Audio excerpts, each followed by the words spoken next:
Say something interesting would be. Oh, I don't know if I've had anything interesting happen in a while. Went to Olivet. How big do you think Olivet Nazarene Church is, or college is, university is? 500 people. 500? No. It's much bigger than that. That's way small. No. Yeah, it's a few thousand people. Okay. I'm sure. Okay. I don't know if it's double digits thousands though. It's big enough. How big is Bradley, do you think? 30,000? 30,000? It might be double digits then. Because I feel like the campus at Olivet is about the same size as Bradley. Now I feel like we're going to have to Google this. Well, I guess I'll Google it after we What start. about Greenville? Greenville? I've never been to Greenville. I don't know. Oh, yeah? So, for Greenville, I would say 40s. 40,000? Yeah. Okay. Maybe. Well, Maybe then, Bradley's bigger. Well, then, yeah. Well, then Olivet's got to be 30, 40,000 easy. All right. We'll Google it. All right. Well, welcome to the Unbroken Ground. This is February's Talk with Jim. So, Jim, thanks for coming. Hey, I'm here. And I have a story. Last night I had a dream. 3,400. Sorry. 3,400 is Olivet. Olivet. Yeah. I mean, I was closer. It's way small. I was closer than I thought I would be. That is. I thought I went super under, but I didn't. I did not. Sorry. Okay. I was gonna say I had a dream. I had a dream last night. Okay. I don't usually remember my dreams. I'm not one of those people that has like real lucid dreams and remember when I wake up. But for some reason, I woke up about 4:00 last night, and I remember I was on a bus, like a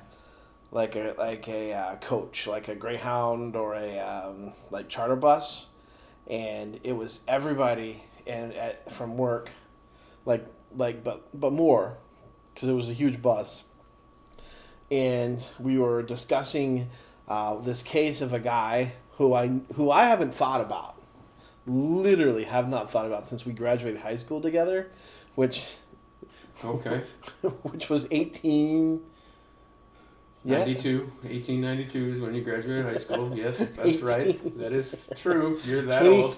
28 years ago? 24 years ago? Mm-hmm. 24 years Sure, ago. can, 98. 98. It still makes me old. I'll come back to that. But anyway, I hadn't thought about it in like 24 years, and he was like... 28 years ago. 28 years ago, yeah.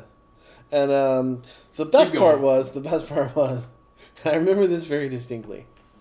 I was trying to eat applesauce with a pencil that had the lead broken out of the front, and so that's what I was trying to use as the scoop to scoop applesauce into my mouth. Like a wood pencil? Yeah. What is wrong with you? Did you have... I don't know. Bad Chinese or something? What? That is a strange dream. But I still remember that kid's like, yeah, I had to get the applesauce, so I was using the pencil with the broken... You were eating applesauce. Yeah, but I was scooping it with my pencil that you were was broken. celebrating a guy that you... What were you celebrating? Well, we weren't celebrating. He was costing us too much. He's costing us too much money. So you had to fire him. Yeah, like we were like, okay. It was like, we don't like that guy. And... Did you like him in high school?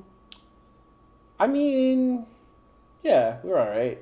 I mean, I went to a small school, so you just everybody knew everybody. So, yeah.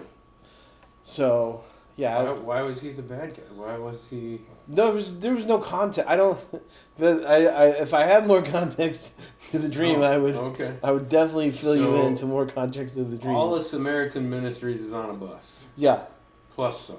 Yeah, and this one guy. Plus the guys that just want this guy fired. Yeah, there's one guy. Well, one guy. His medical bills were too expensive for us, and I was like I said something, and this other guy did this whole like Matlock kind of moment where he turned my argument against me, and then like I don't know if he actually put a sucker in his mouth, but that's how it feels like. Where he's like he finished, Okay. and he put his like. Yeah. It's almost like Mitch Hedberg used to tell. He used to say when he was on the stage, he wanted a pipe, so he could tell people when he was done with his jokes. He would put the pipe in, so you know when to laugh. So it was like that, and like and that guy, and it was an old version of that guy because it is a guy that I know now. But it was like he had aged by 30 years. Sure. Yeah. And he had to come over, and he was like, and he said his piece, and he walked away, and I was like, dang it, and I just was like, I was like, I gotta get my applesauce.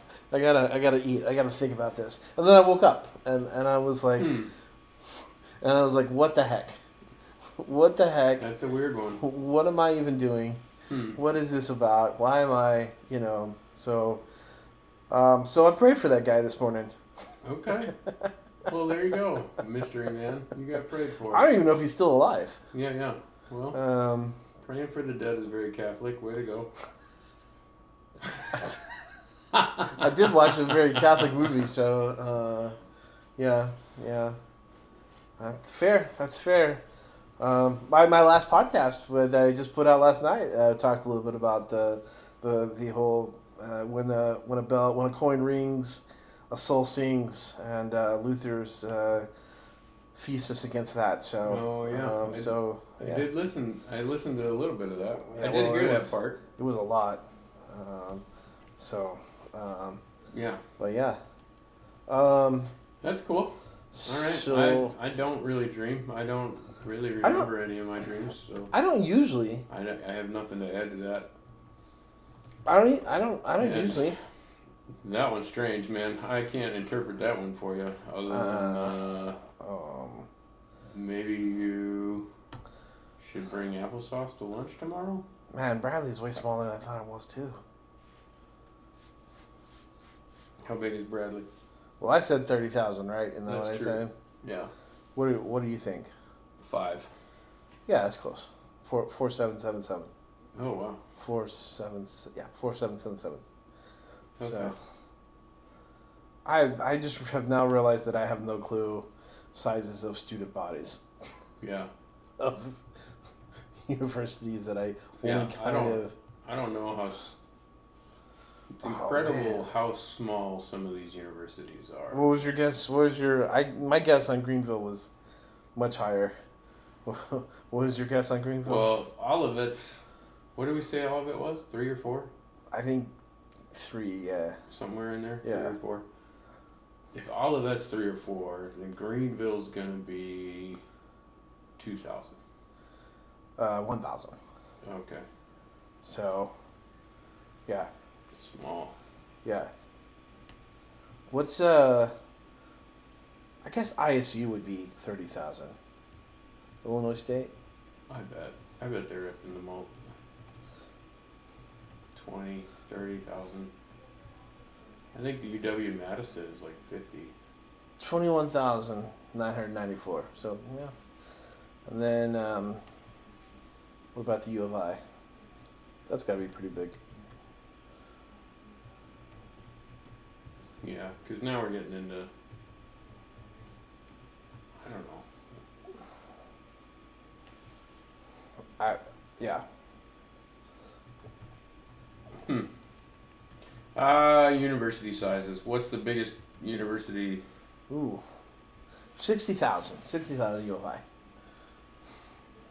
So. America. Biggest in America? Is it A&M? Maybe not. UCLA? Obviously, I have no clue.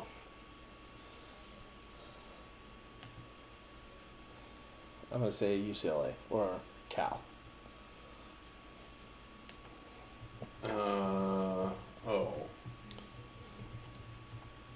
Well, you can't just type in freaking biggest enrollment because then you get the top 5 online universities, which is Western Governors, Southern New Hampshire, Grand Canyon University, Liberty University, or University of Phoenix. Oh, here we go. All right. Thank you, ChatGPT. You are my favorite for I, him. for one, welcome our AI overlords. Texas A&M, Okay. 79,000 students. Yep. Central, I knew that one. I called Central Florida. that one. I did not. That one. 69,000. Ohio State is 66. University of Florida is 60. University of Illinois, 59,000 students. Yeah. UCF. That's. I would not have guessed that one. All right, well, there you go. If you want to be part of the biggest colleges, we just Texas gave you a list. A&M. Everything's bigger in Texas. Gig 'em. Apparently. Either online or we just gave you them both. So, online. Gig 'em. Yeah. Texas A&M, University of Central Florida, Rutgers, University of Florida. What's the brag? If you get the most enrollment, what exactly is your brag? You've got the biggest classes, you've got the most busy teachers, you got profs that don't have time for you. I mean, what's the brag there? Yeah, all of the above, I guess. I went to a small school. So, I mean, I went to 2 private colleges, so wow. I mean, Yeah. I just don't. But here's the thing: there are people who apply to go to like A&M, but they don't get in. Mm-hmm. So it's not like they're just like. Well, of course, because the Everybody's- university is now that big. So I mean, it's Everybody just like can a get camp. in. I mean, or a hotel or anything. Yeah. They have to keep a certain number of beds going, Right. but enrollments or whatever going. But The I don't mean to totally ignore your dream, but I have no idea what that means. I don't either. Yeah, I I mean, didn't tell you that you could interpret so that you can Okay. interpret it. All right, that's good. I'm just telling you that I had that dream. Okay. And I don't usually have dreams, but for some reason I was eating applesauce with a broken pencil, Yeah, yeah. and that wasn't the strangest part of my dream. It is fun. It is fun. Yeah, Hmm. yeah. Well, it's Valentine's Day. It's not. It was Valentine's Day. So let's talk about people dying. Okay. I mean, we've already fallen in love for a week ago or whatever. Was it a week ago? Week and a half ago? So we've fallen in love. So, We didn't fall in love. oh, yeah, not to each other. I mean, kind of, but Well, I mean, not Yeah, not in that way. like Valentine's. No, like Day. the Valentine's Day Massacre. Are you familiar with that? Okay, going with the mobsters Yeah, of the 20s. When did that happen? 30s, 1929. 29. Okay, So yeah, yeah, during Prohibition. yeah, Prohibition, Yeah, Chicago. it was Chicago. I did a research paper on this in high school. Okay, I don't know why, but well, I think every boy has. nice.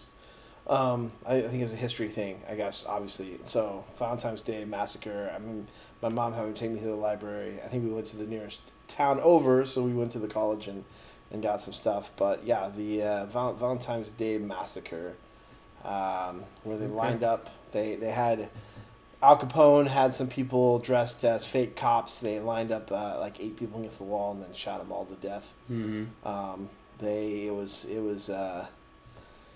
It was for the territory was for between Capone and George Bugs Moran, and he escaped because he was late that morning, so he wasn't there when they shot them all. But it is it's crazy to think that 100 years ago, because Okay, we're 1929. Mhm. Yeah, almost 100 years. 100 ago. years ago, there was that kind of, like, it was Prohibition, Okay. and there was that kind of mafia action going on where, yeah, people True. were gunned down in the streets of Chicago.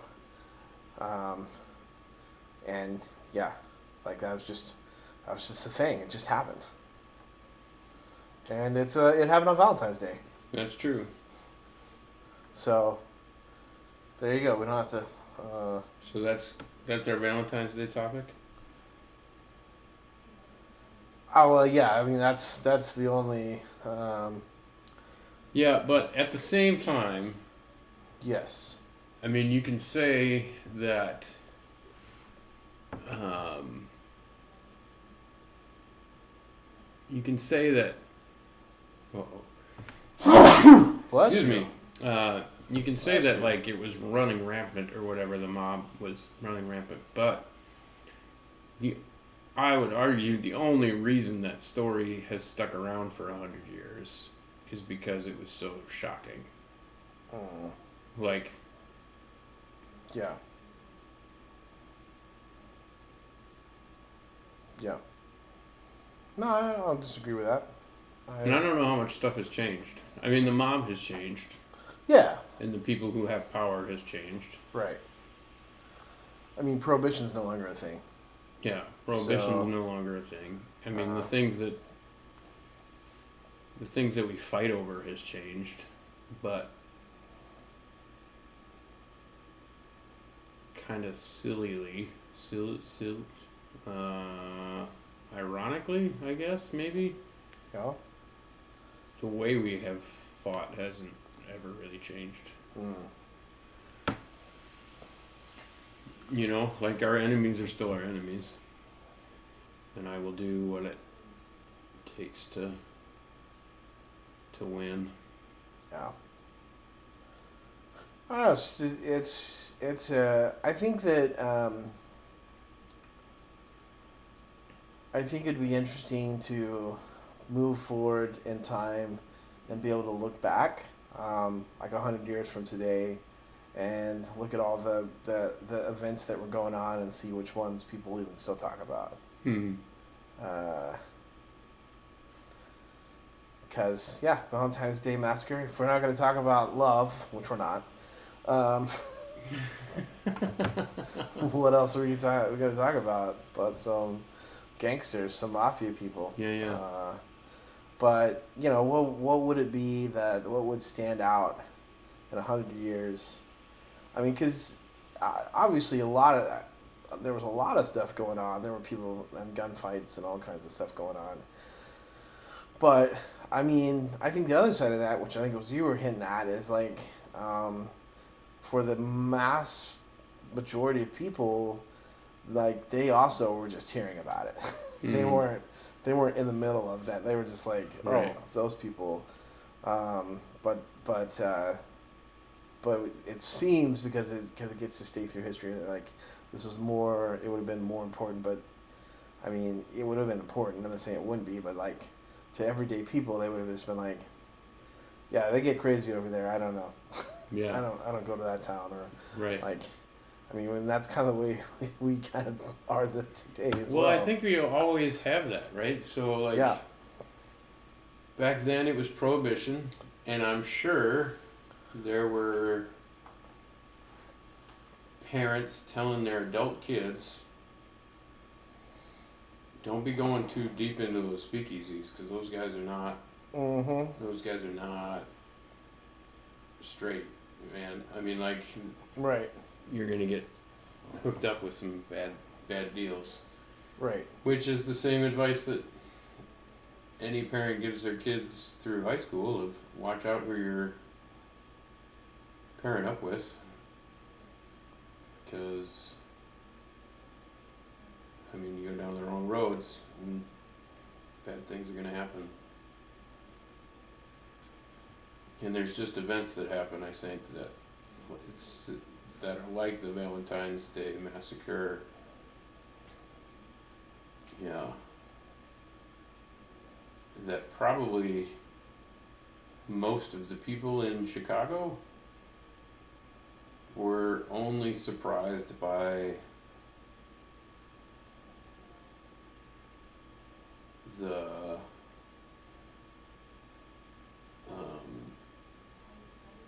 transparency of what happened. You know, like it wasn't a subtle let's take guys out. It was we're just gonna line you up against the wall and shoot you. All right. And run away, and we'll be fine. Yeah. Where I don't know if you can get away with stuff like that anymore.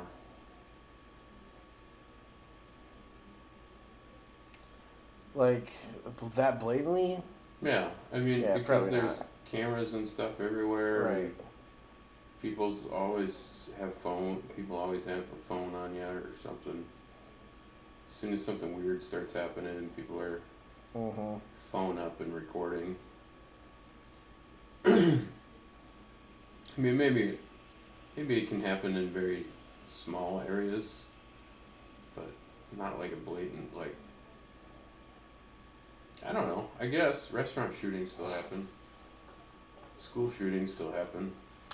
Yeah, that's usually just one. That's like a lone gunman, though. Like you don't really hear about a mafia gang. You know, I don't know. Maybe they still happen. When we were growing up, it was all about the drive-bys. That's true. That was. You know, drive-bys would happen a lot. I wonder if if the media stopped, like, reporting on those because it was a way to get attention. That's one of the interesting thing about when I was in India. We went to see, I'll call it a museum, but it was a museum about like Gandhi and what he did. And so you just kind of walked around and read a whole bunch of his life and stuff like that. And the assassin of Gandhi is intentionally never been named. And so, and we asked somebody about it later after, because we just got dropped off there. Right. It was like kind of self-guided thing, but we asked somebody about it later, and they said that's kind of the culture. Not gonna make you famous for. We're not gonna make you famous. Yeah. They said it's worse for that guy just to go down as the assassin of Gandhi as an unnamed person, because no one will ever know who he is anymore. Yeah. As opposed to Gandhi, who, I mean, is a worldwide leader, right? Or was. Right. Recognizable. And so, I don't know. I wonder sometimes if we just don't get some of those stories because of that train of thought, which I would argue is kind of nice. All right, that was really dark and depressing start. Sorry, people, if you want to There enjoy. you go. No Valentine's Day for you. We're starting with shooting people and being forgotten. This is gonna be dangerous. I'll just tell you up front.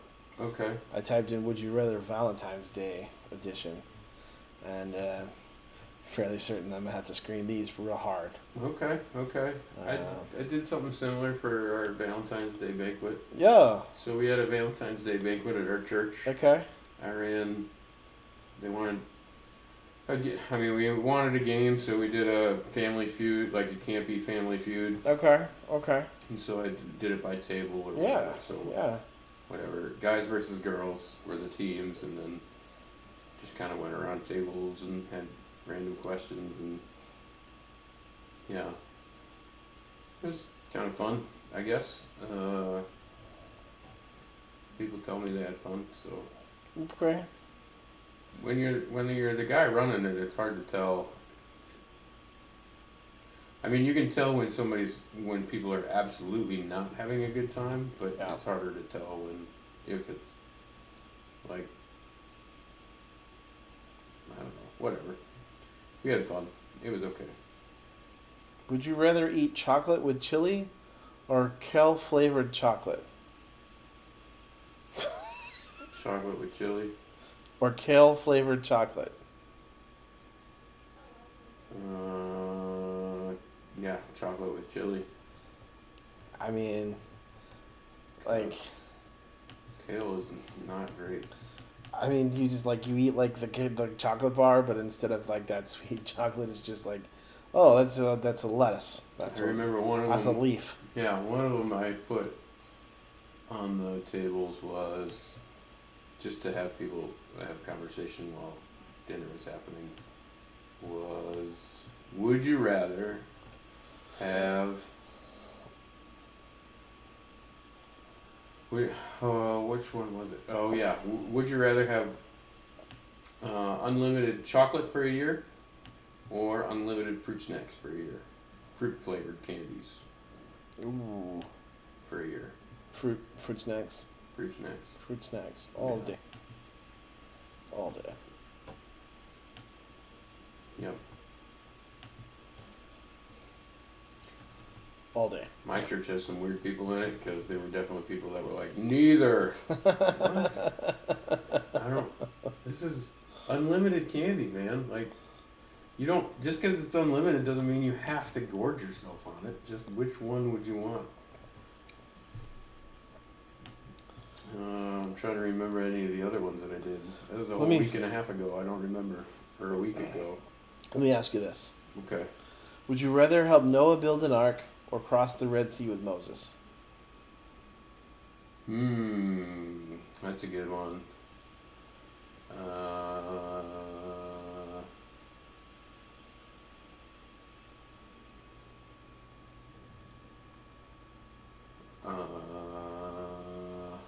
I think I'd rather build the ark. Okay. I think I'd rather build the ark.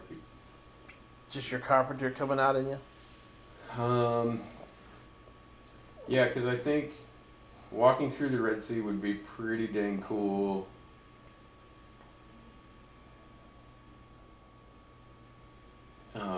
But it would just be something I see. Where building the ark, not only is it something cool, but like you get the little bit of like, I did that at the end.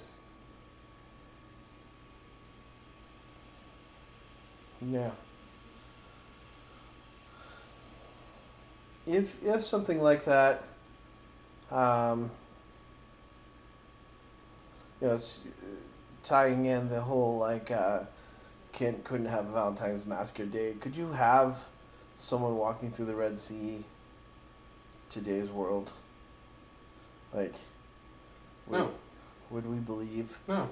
Like, would it? There's too much AI around. There's no way. That is true. That is true. I had everything you see is now has doubt.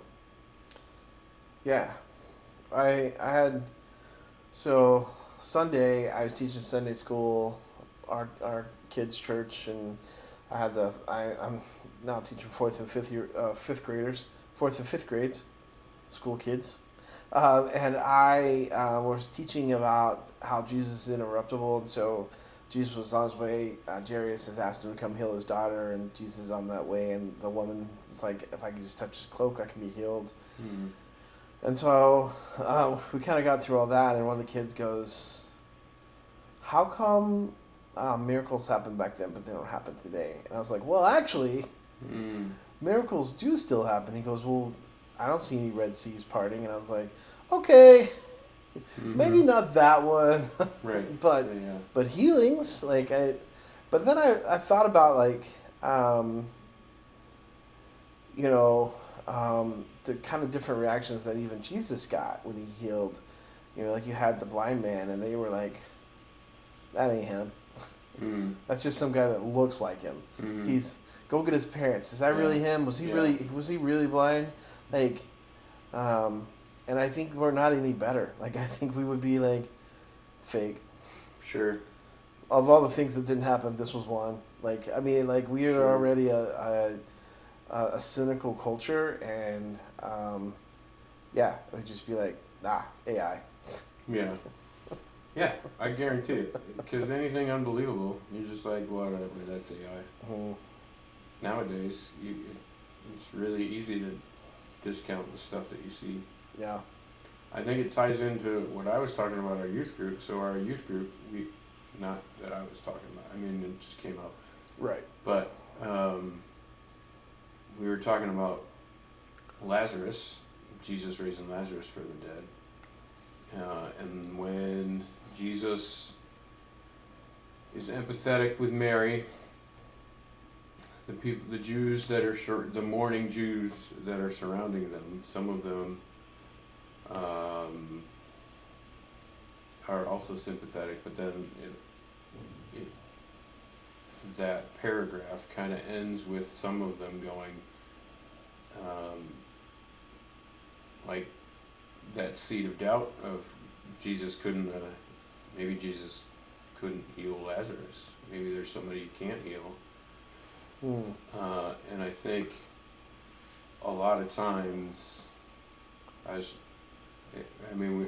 trying to communicate to the youth group that I think a lot of times, because we as believers have the fruit of the Spirit, a lot of our empathy and a lot of those actions that come out of the fruit of the Spirit, love, joy, peace, patience, kindness, goodness, self-control, brother, all that stuff. Yes. And pick any one of them, and it can be misinterpreted. Sure. And I was trying to get my youth students to see that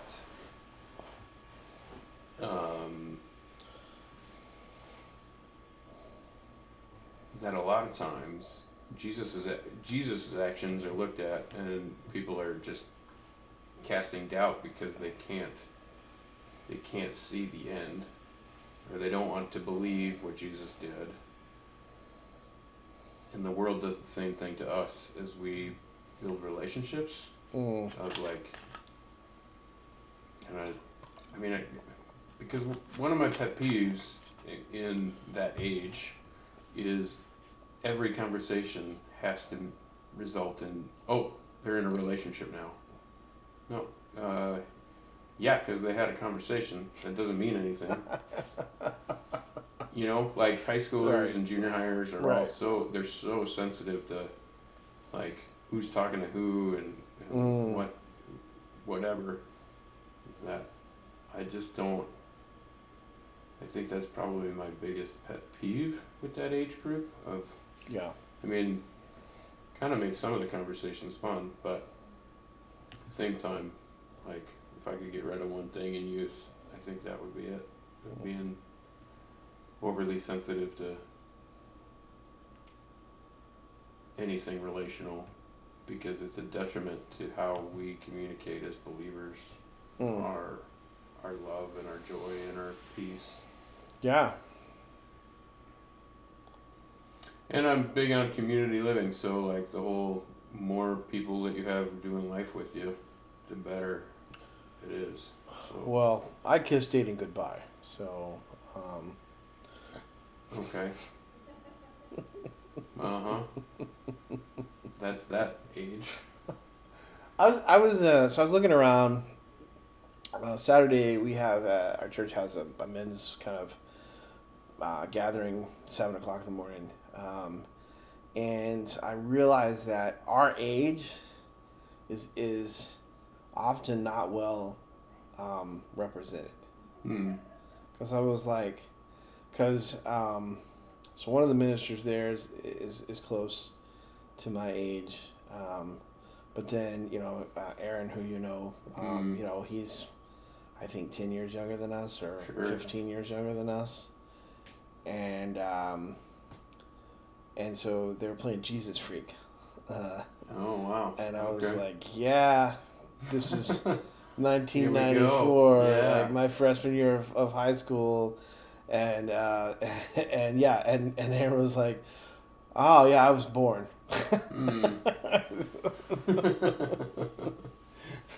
And then I was just kind of looking around, and I was like, "Oh, we have old people who don't get Jesus Freak, and we have younger people, and then younger people, and they don't get Jesus Freak.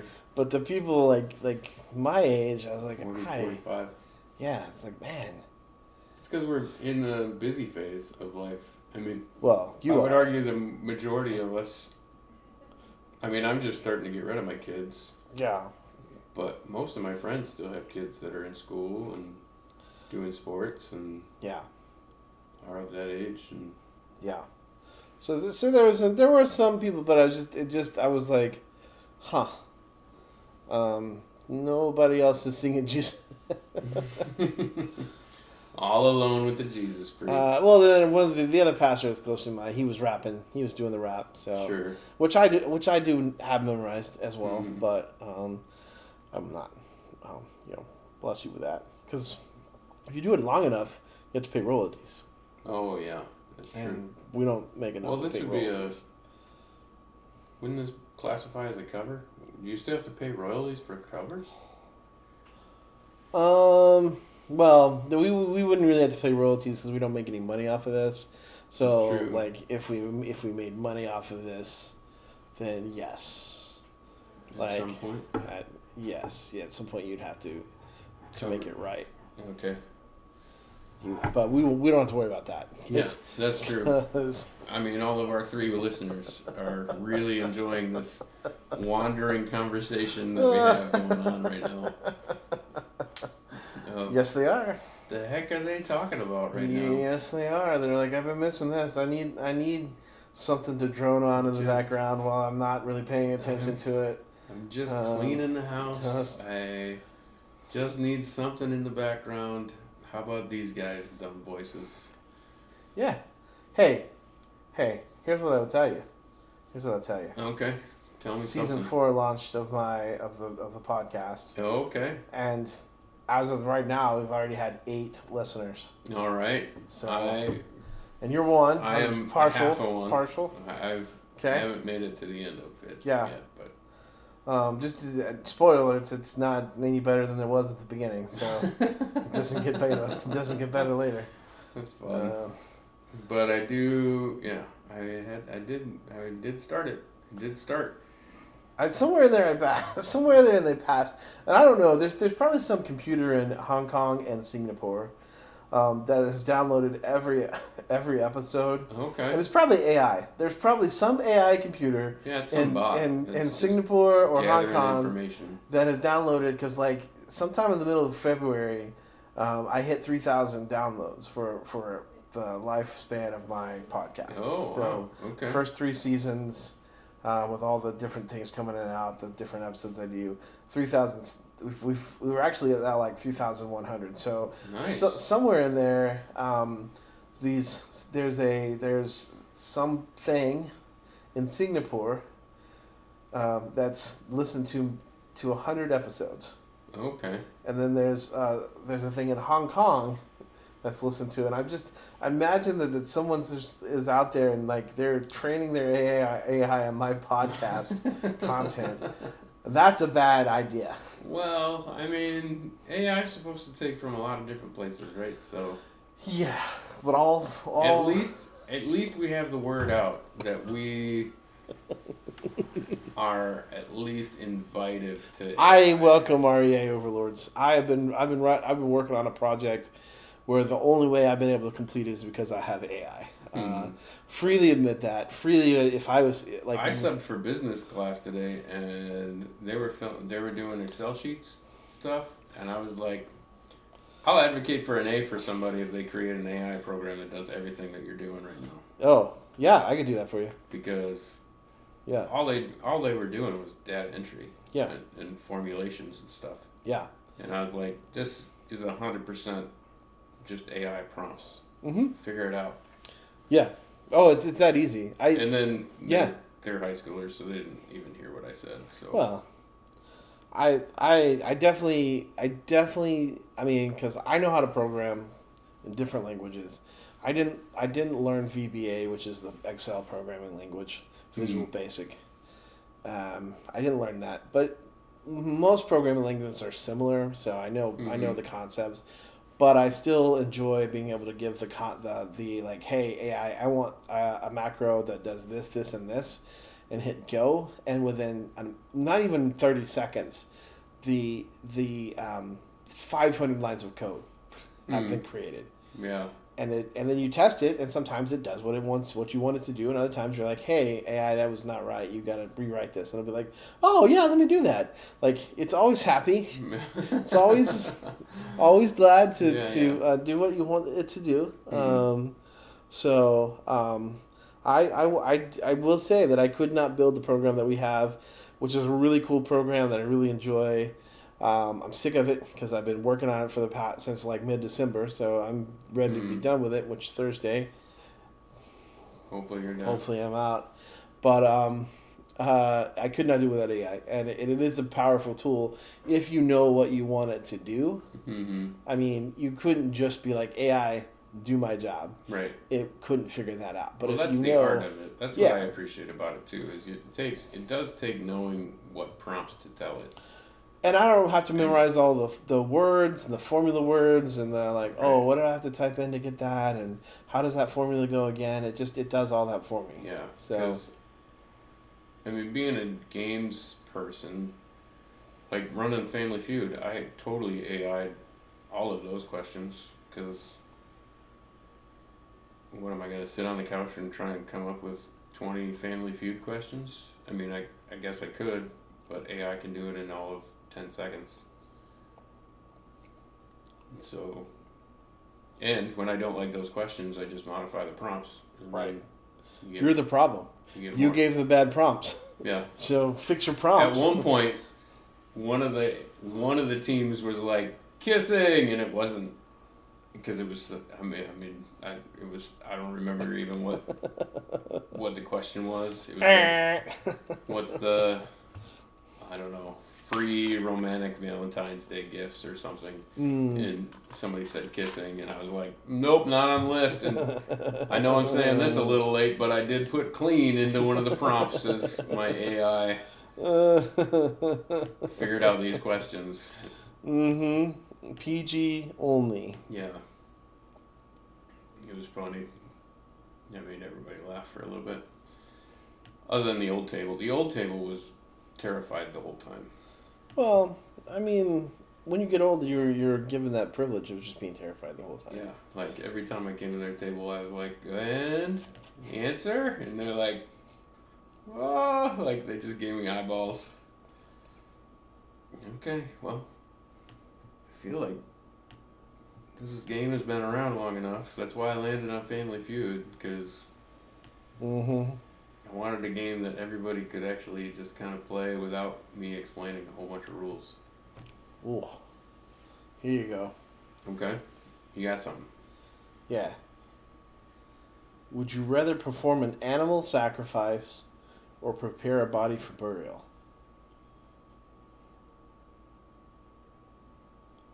Perform an animal sacrifice or prepare a body for burial. Yeah. Animal sacrifice. You're talking Old Testament style animal sacrifice. Yeah. Yeah, Old Testament style. Okay. Animal sacrifice. Why not to prepare the body? I can handle any kind of animal blood. I can gut a deer. I can package meat. I can do all that stuff. But as soon as it's a body, like, no, I'm out. I don't really want to deal with that. I will if I have to. I mean, you did make yourself pass out. I know. Yeah. Yeah. So.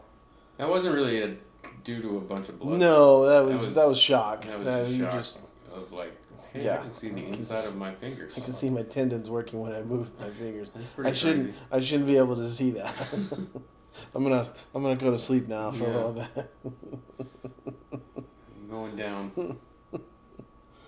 Oh.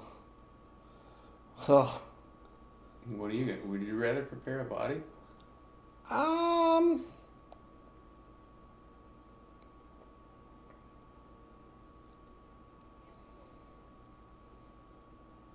don't know. There's a certain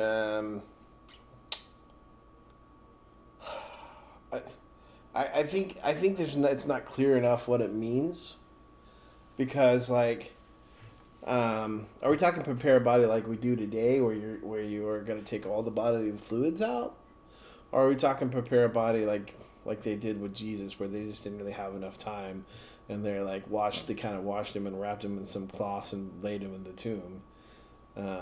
Because I mean, they got to do something to him. They had to know how to at least kind of preserve a body. Well, I haven't studied it enough, so I will just. But I mean, the Egyptians were embalming people.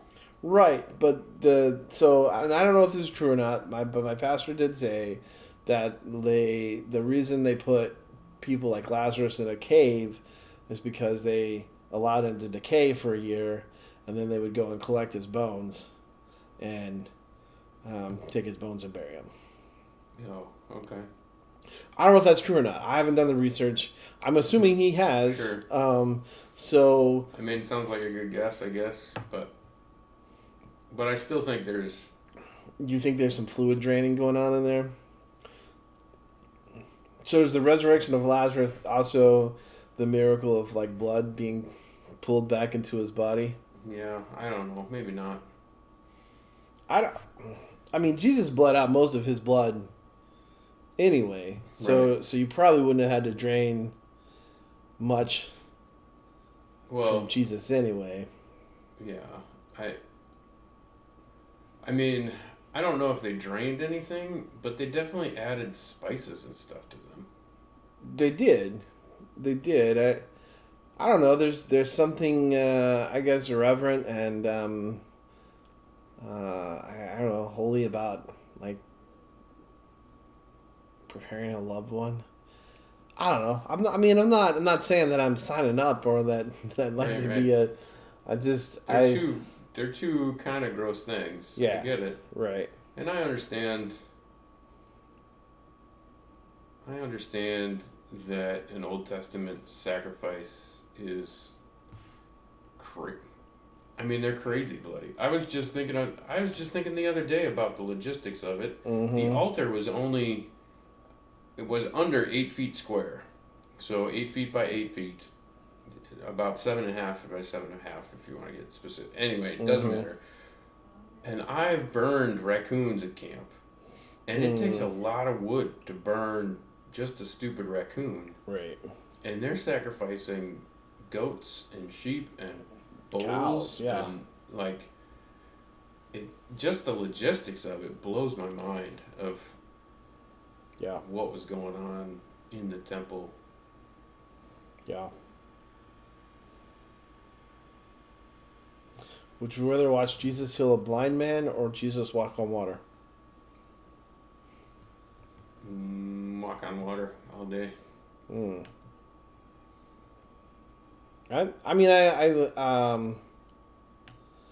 not disagreeing with you. And maybe some of that might be influenced by hindsight and knowing this story and a glimmer of hope of maybe I could be Peter too. Yep. That's why. That's where I kind of go. But I also think that to see the person who was born blind, and then all of a sudden they could see, like, just the rapturous, probably emotion that they're going through. I think that would be pretty intense, and so I wouldn't mind either one. Yeah, but both would be awesome. But to I think it's like if you're talking like the guy from John, and he's been blind his entire life, and all of a sudden it's just like, now you can see. Like, I think it's the stories like that really inspire us. Is like there was no hope. There was no way that he was going to see. He's been blind since he was born. He's always going to be blind. He's just going to be blind. And then Jesus stops and is like, hey, you want to see? And he's like, what? Do you want to see? And he's like, yeah. And he's like, oh, okay. Let me spit in some mud. We'll take up your mat and walk, But the utter destruction of the hopelessness I think is why I would be like, yeah, I wanna go see that. I wanna see that just destroyed. And I don't know that I've ever seen an actual miracle in person. Yeah. Um, I don't believe I have. there was one time. So when I was in college, I was driving down the interstate, and it was raining, and I was going fast enough, and there definitely was like a 18-wheeler next to me, and I hit my brakes, and I definitely slid over in front of the 18-wheeler, and then slid back over into my lane, like improbably. Like, is that may be the closest I've gotten. Okay. Sure. I've also spun on black ice, done a 360 in black ice. Okay. And while I was doing that, another car went past me. None of us were going faster than that because there was like all kinds of like police around because another car had spun onto the bridge or anyway. And so when I was going super slow, and I just went and did a whole 360. Yeah. And I did that I was driving some girl back from college, and we got off an off ramp, and I did the merge, and then the back end just did the whole thing, and I just kept going down the off ramp, and she was freaking out. She was like, "Whoa!" And I was like, "That's just driving, man." Yeah. Like, I don't know. Like, yeah.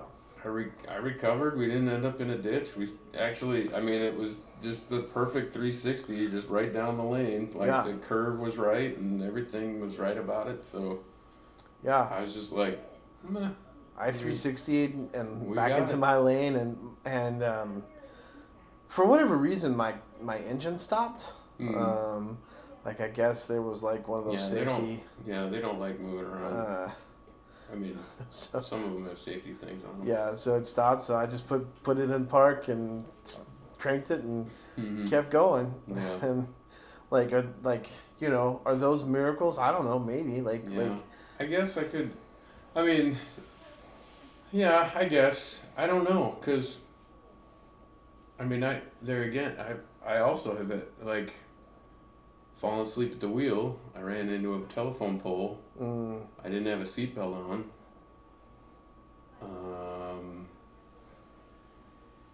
But I didn't go through the windshield. I put a dent in the windshield, and I just walked away from that accident. Right.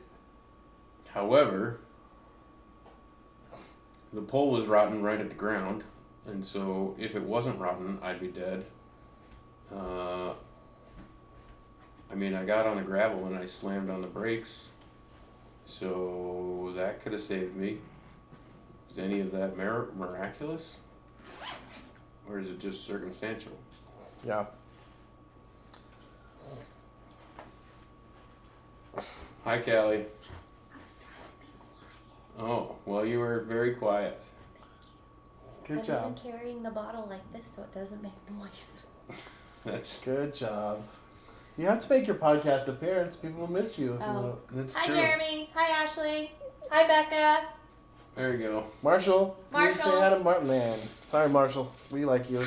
I do. I don't know about Callie. I just got off the phone with your wife. Yeah. So. With Jim's wife, not Marshall's wife. Yeah, Jim's wife. All of them. Whatever. She was talking to everybody. You left your pills.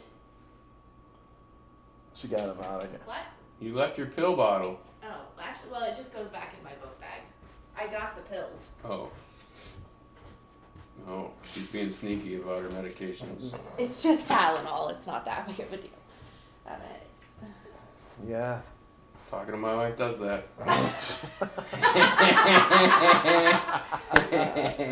Oh. I did not say that, just for the record. You did not say what? Nothing. I didn't say, nothing. You didn't say nothing? I didn't say nothing. I said nothing. It wasn't me. I've had a headache all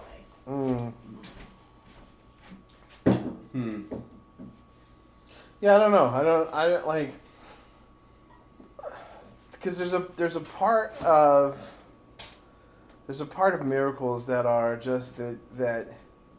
I mean, does the does the Red Sea, is there some like scientific thing that you could explain it away with, like oh yeah, well the pole was rotted out at the bottom. Okay, but what if you couldn't you have fallen asleep a little bit sooner and so you could have hit a different pole? There's all those kind of things that are like, is it just coincidence or is it an actual miracle? Mm-hmm. And I think that is why I still I just I like you hear people like having a test for like cancer or something, and then everybody prays about it and they go back and they're like, I'm cancer free, and it's like, well, was the machine just wrong on the first time? Like, is it just can that Sure. or is this yeah. Like all of those things, but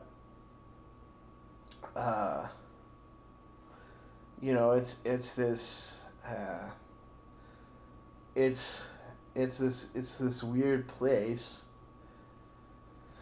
because, well, I don't think we were talking about this on the podcast yet. You were talking about it, but it's this weird place of like, I know what I can believe and what I do believe, but I don't necessarily have it all figured out, and so like God can do those things.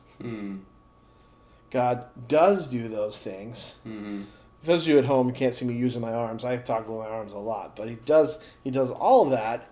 But then within each circumstance, there often is leeway.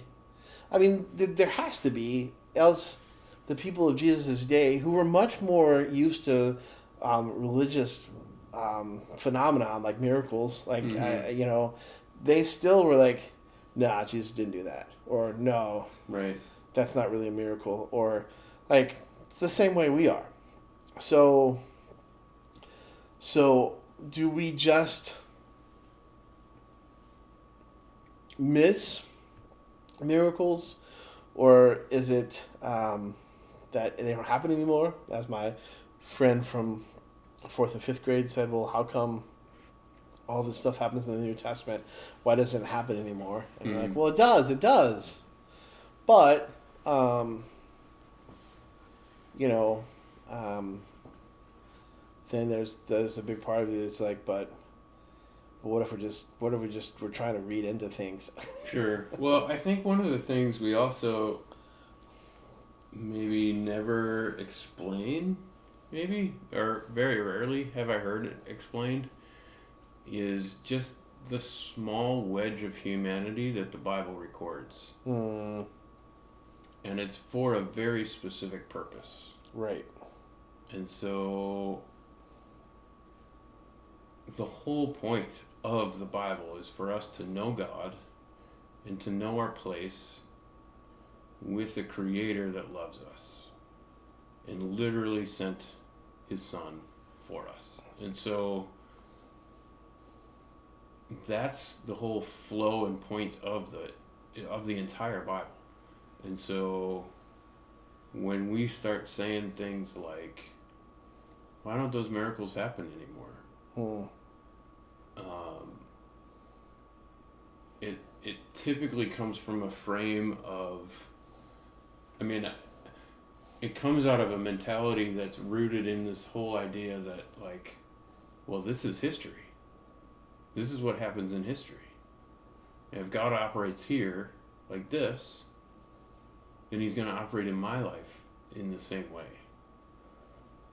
And I think we miss a lot of the gaps that are in the Bible. As in, you brought up the Red Sea, so just take Moses as an example. He was in Egypt for his first 40 years. He was with his father-in-law for the next 40 years. And then he spent the last 40 years of his life walking around the desert with these Egyptians. So the books of Exodus, Leviticus, Numbers, Deuteronomy span that out into 40 years. And it's really not all that much.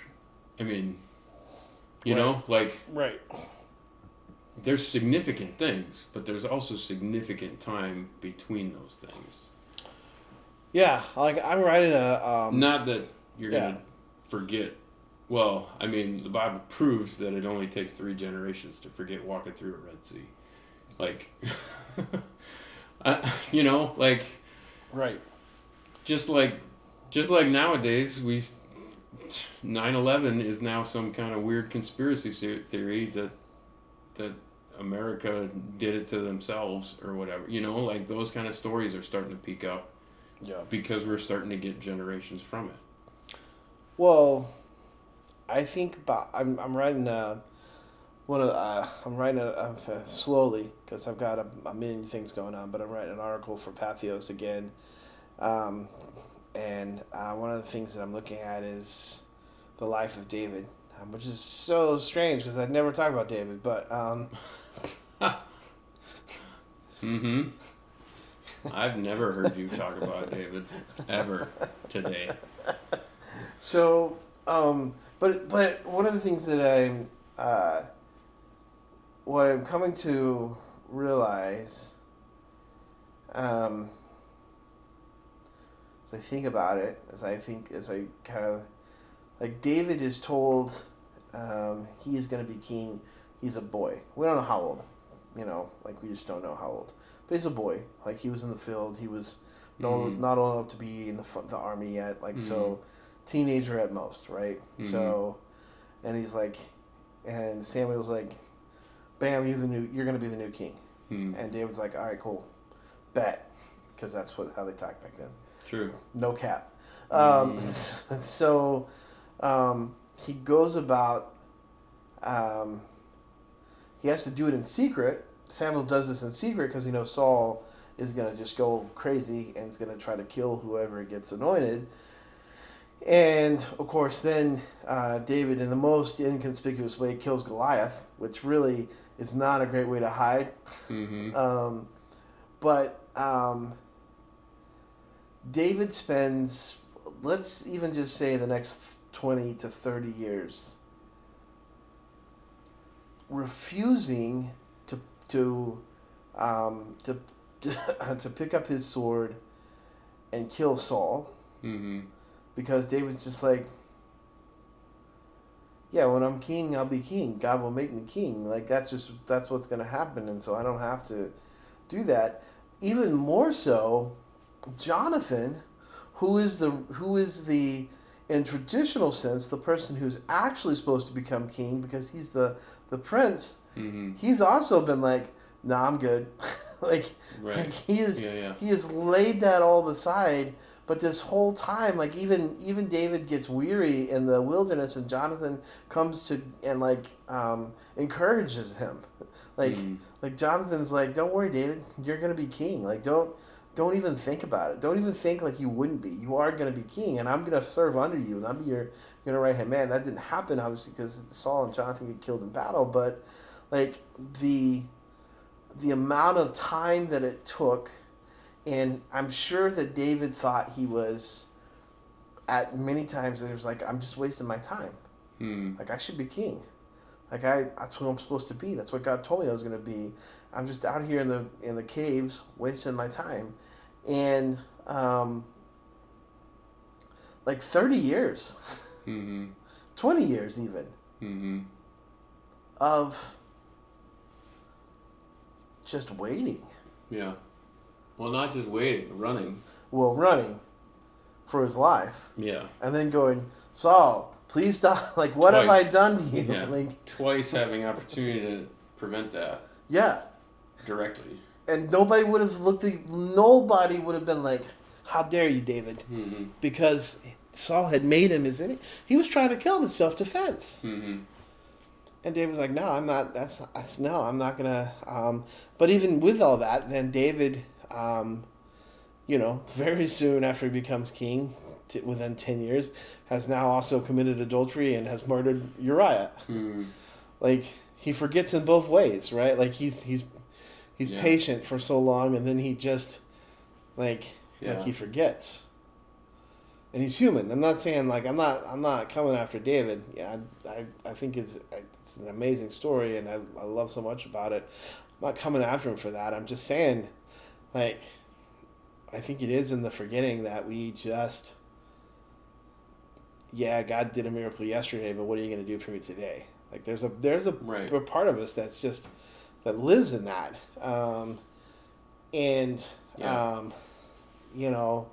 like.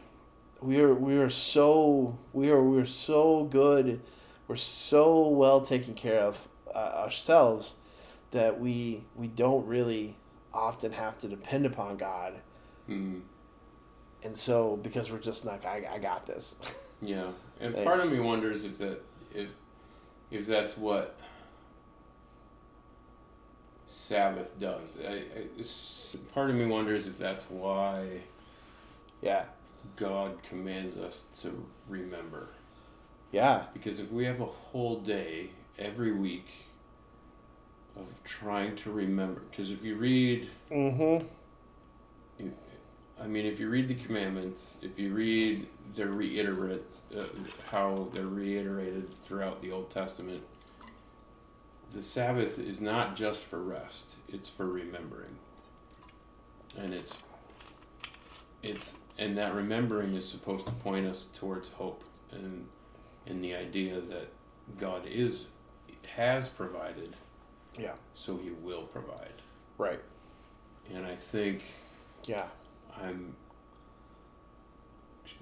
especially this season in my life, I jump to that a lot. Of He has provided, and He will provide.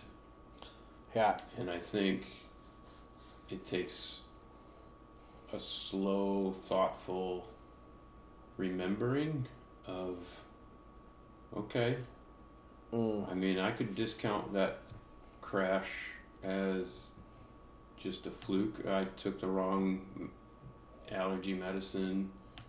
I was driving on a country road, so it was mostly clear. Anyway, the pole was rotten, so it broke away instead of stood tall. I did wake up to gravel, so I did have an opportunity to slam on my brakes. So even though I wasn't wearing my seat belt, I was going slow enough to hold myself in my seat. I could explain it away like that, or I could reflect on it and say, how good is our God, who orchestrated all of that to remind me that He is in control. Because that was the ultimate outcome of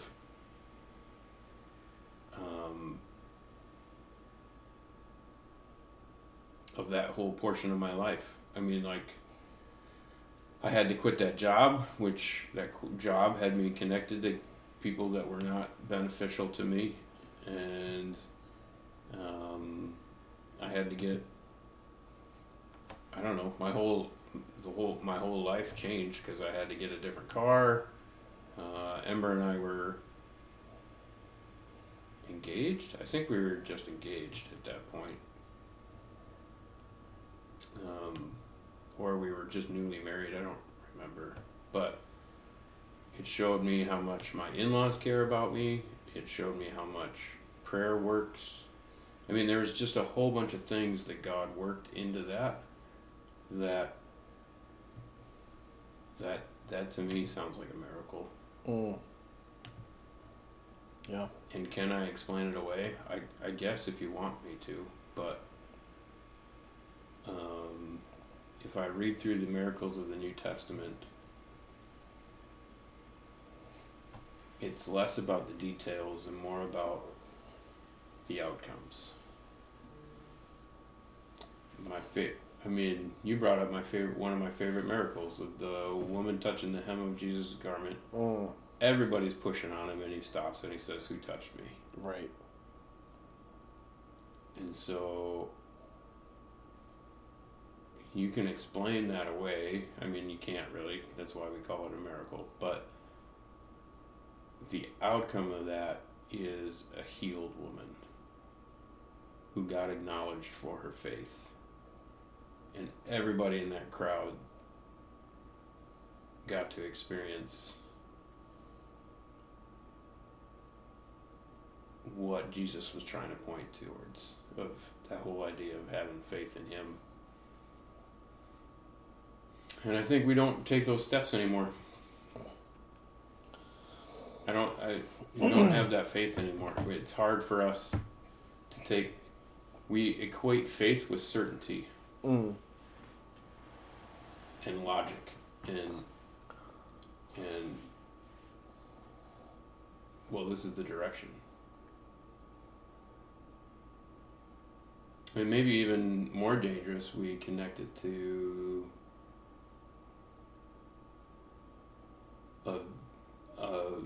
well, God gave me this vision.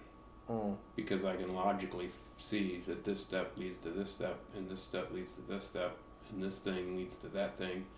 If I do this long enough, then I can do this, and then I can have this much money, and then I can retire well, and that's what God has for me. He's opened the door. That's right? that's my life. That's my whole vision, right? When God said, when everything about a miracle and everything about my spiritual renewal tells me that I change best when I have no idea what I'm stepping into. Yeah. Those habits that I have built up, now that I'm an old guy, now all of my sins are habits that I have to fight. And so I have to reach into my head and say, you know that reaction that you've been doing for 45 years? Maybe try something else. And I go, but I don't know what that something else should be. Yeah. And God says, I get it, but try. Just try something else. And so it's that weird space of like, I don't know what that feels like. I don't know, whatever. But to get there, it takes a lot of silence and thought and all of that. Yeah. I don't know how we got all the way here. I was talking for a long time. No, I think it, like I said, I think it goes back to David and being like, hey, you're going to be king, but like David has opportunities to seize the crown. And he's like, no. That's not how this is going to get done. Like I'll be there when God tells me I'm going to be there. And even though David was certain he was going to be king, he never took that into his own hands. And he did spend, I mean, if you read the Psalms, he did spend a lot of time in the wilderness just going like, all right, God, why have you forsaken me? All right, God, why are my enemies triumphing? Why, like, but he always ended like that, like his trust was not in the circumstances he was in, but it was in the goodness of God. And so, like, I think that the same thing with Job. Job says I think one of the hardest things in the Bible, when he says, like, should I accept good from God but not bad? Like, you're like, wait, hold on here. God, I got into this for the good. What do you mean? What do you mean the bad? Right. And you know, I think that we have, like, I think the hardest thing is knowing that God can do something, believing that, holding that out, and also knowing that he doesn't have to.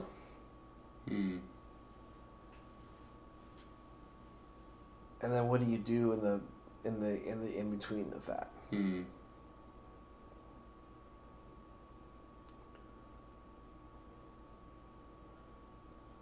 Just, does he still heal people today? Yeah, he does. Mm-hmm. But not everybody. Yeah. And not even everybody that gets prayed for. And then that just throws it into this weird, I mean, when I go into weird places or hard places, like, Callie asked me the other day about in Matthew when Jesus says, if you whatever you want, pray for it and you'll get it. I mean, that's a really bad paraphrase, but like, if you need anything, ask in my name and I will grant it to you. And then, like, again, my father, you who are a human father, do you give your children a snake when they ask for bread, or a rock, and or when they ask for fish? And he goes, how much more would your heavenly Father, and I do think that part of it is that we don't know what we need, and so we rarely ask what we need. We ask a lot of times for what we want, and we focus on what we want, but not really what we need. But even just small things, like the other day, one of the ministers, we were at that men's gathering, and they're like, oh, I want to pray against distractions of just, and I thought, like, does God, and this is not a fully full formed theology, so just forgive me, but like, part of me was just like, is God like, whoa, I would have stopped that distraction, but you didn't ask. I can't, and so, like, so there's this whole side, like, that someone who's super Calvinistic sovereign is gonna be like, no, you don't do anything because God doesn't need you. Like, there's that whole, like, he's the unmovable mover, right? And so he just does all the things. Sure. He doesn't need your action. That's hyper. I get it. That's hyper. But it isn't. That's taking that to the extreme end, I guess. It is there though. I've talked to those people. Sure. And so, and then, like, then you go to the other side, if we go open, where it's like God doesn't know anything, and he is waiting. I for mean, you. arguably, whatever. Okay, sure. I know what you're saying. I am going to the extreme sides of those things, but either way, there's, like, wherever you land on that, for me there's a hunger to be consistent with that, which is to say, like, it is worrisome, I would say that, to think that, like, really the truth is that you don't have something just because you didn't pray for it. True. Like it's worrisome to be like. But it's just as worrisome to be praying for something and not getting it. Yeah. No. So I think there's a balance. I mean, I think the balance is trying to understand that God, while he can change circumstances, is 100% more concerned with your character. And so I think that's where all these miracles point us towards, is the idea that he is the source of our faith. He is the one that I'm trusting. He is the reason that I have the hope that I have. Jesus and his work on the cross and his stepping out of the grave is the hope that I have. And so my circumstances I can pray about.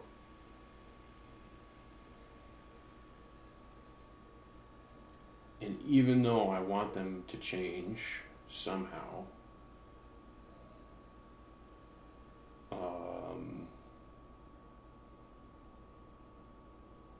my ultimate hope is that he's perfecting my character.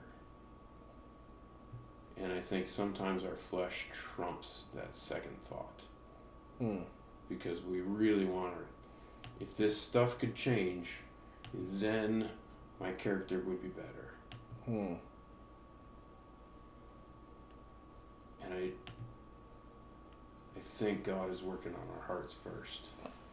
Yeah. And sometimes we lose that.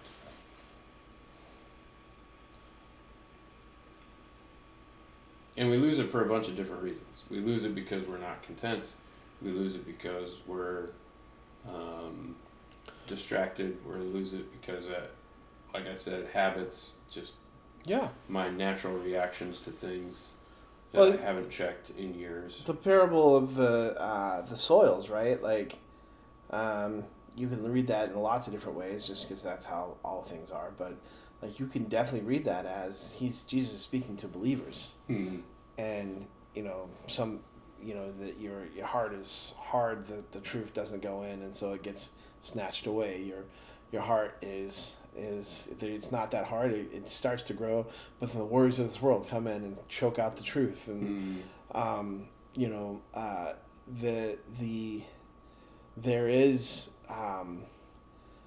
there's that weird hand in hand. So going back to what we were kind of talking about is like, we move, but so does God.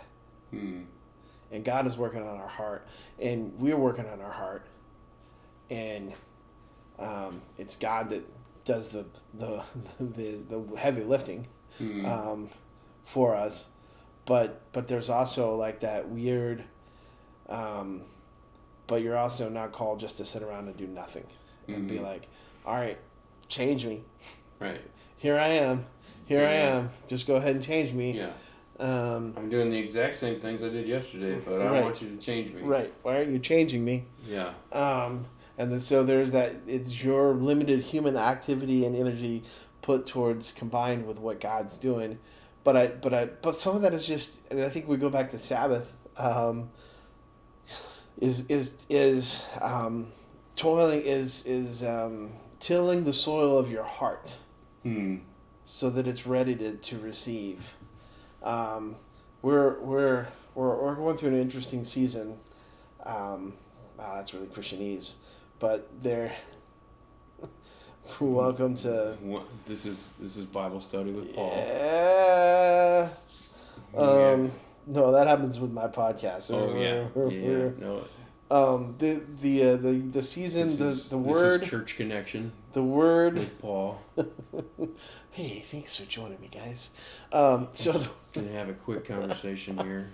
The word of the year for our church is overflow, and I am not. And I said this in the podcast that I recorded last night. I'm not a word of the year or a word kind of person, but this year my word definitely is community. Even though I did not choose it, it chose me. But so we're walking through, and like the word of the church is overflow. Get it though. Well, Jim, see, I don't actually have any free will, so but goodness, I may have free will, but I can't really understand if I do or not. How would you know? Yeah. How would you know if you did have free will? Yeah, you can't. Who would know? Yeah. Because maybe there's some neuron in your brain that's not free, and it's making you do the thing. Anyway, goodness, that takes me back to college so many years ago. So it's a fun conversation though. Well, it's fun. It's fun in the same way that Callie and my argument is fun, because, and you guys didn't get to hear this, but Jim got to hear this. Is that Callie and I had she calls them marital moments, but we had this moment where I knew something about a movie that she didn't know about. We went and saw this movie, and I knew this thing, and she was like, "How do you know?" And there was no way I would be able to pinpoint how I knew a certain fact. It was like, "Do you know who Ed Sheeran is?" And I was like, "Yes." How do you know that? And there was no human way for me to try to trace back to be like, but so anyway, it's a little bit of like that. Like I couldn't separate. It just is. So I couldn't separate, but we're in overflow, and the interesting thing about overflow is that Whoa, you brought it back to there. Okay. Yeah. All right. We're in overflow. Overflow. The interesting thing about that is that in the Old Testament, I had some professors who told me that there was no proof that anybody ever did. The year of Jubilee, which was set the 7th year, where they freed all the slaves and gave all the land back and all that stuff. Right. But it was in the Bible described as that. And the interesting thing about the year of overflow is that God would be like, hey, next year is going to be a year of rest. So year 7 is a year of rest, going back to the Sabbath. Mm-hmm. But, so I'm going to make your work double. But you're not supposed to plant more seeds. You're not supposed to do anything different other than trust that God's going to take the same work you do this year and double the output. So that next year you have the food that you need. You don't have to work. You can leave the land barren. Okay. And so the dependence, getting back to that idea of like, all right, God, I'm trusting that this is your plan for six years on. 7th we're gonna rest. And it's so easy, I think, as humans to push in and be like, well, I got to do twice as much now.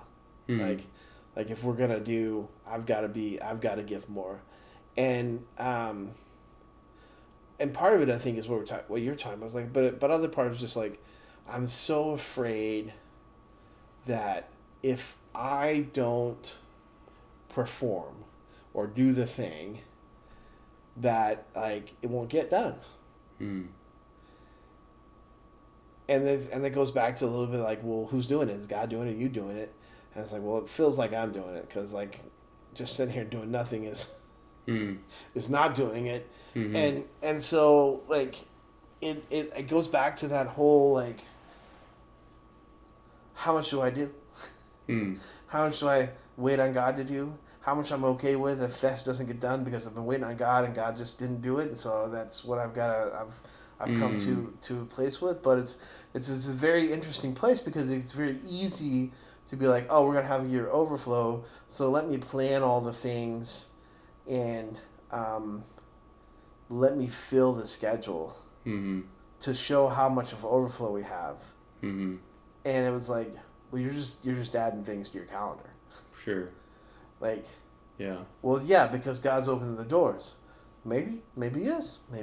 I'm not saying he's not. But are you doing the same amount of work, but God's multiplying?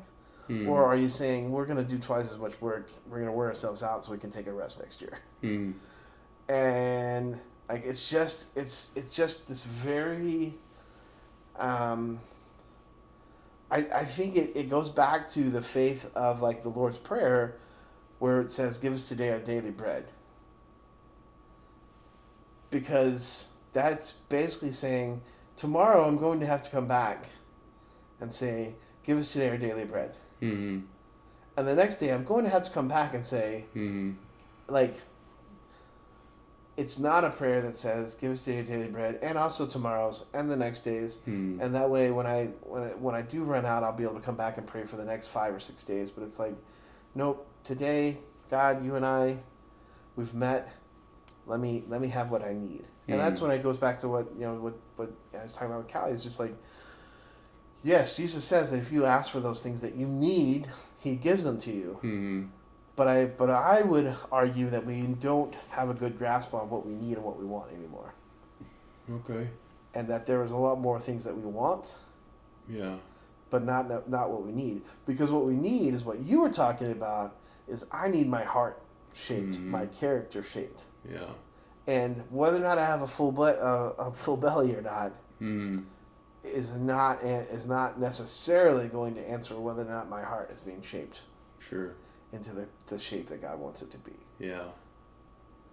And I think something you said hinges on discernment too. That whole like where do my actions stop and where does prayer start? I mean, where does reliance on the Holy Spirit to provide for that right in my action, that whole faith in action piece is all discernment. And actually, I was just talking about this morning.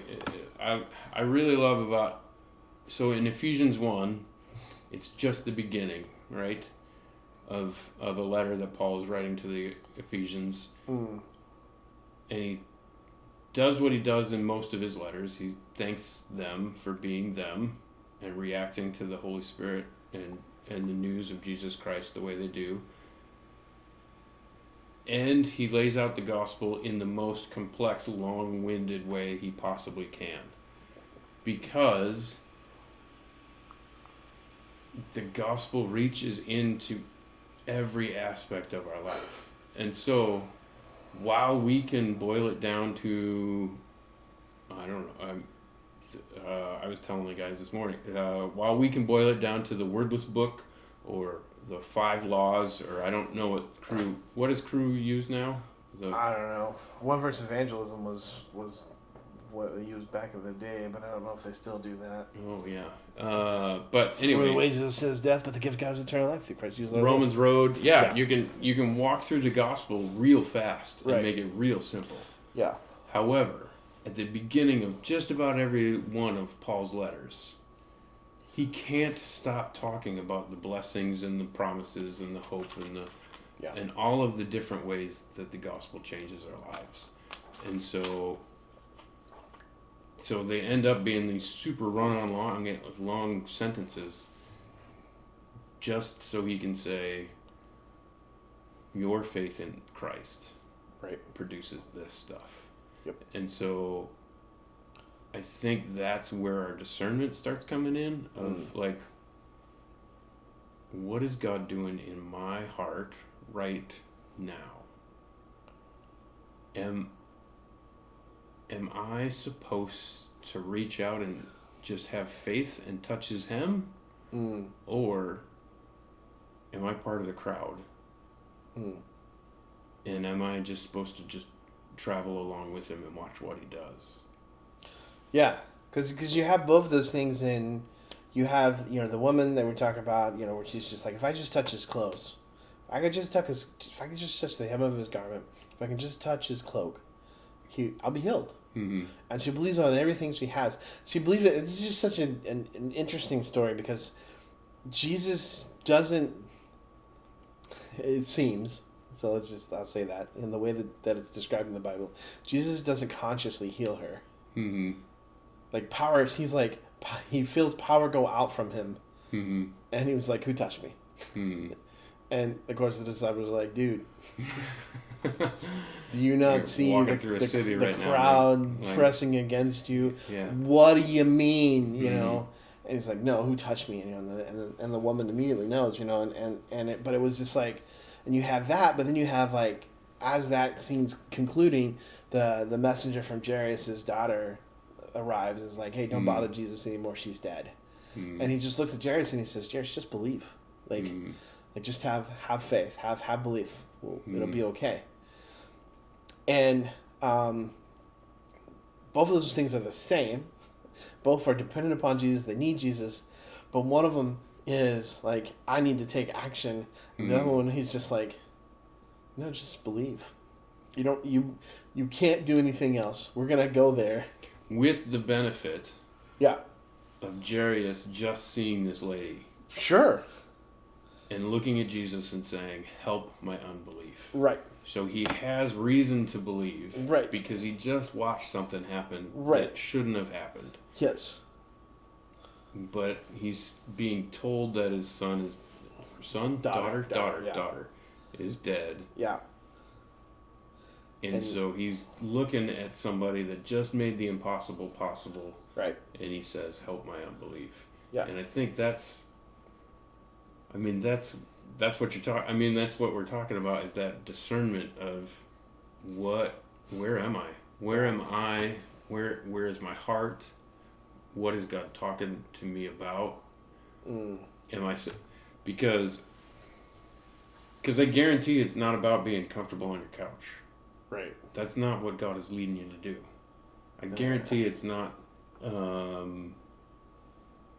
checking out, not being engaged, staring at your phone all day long. Yeah, if it's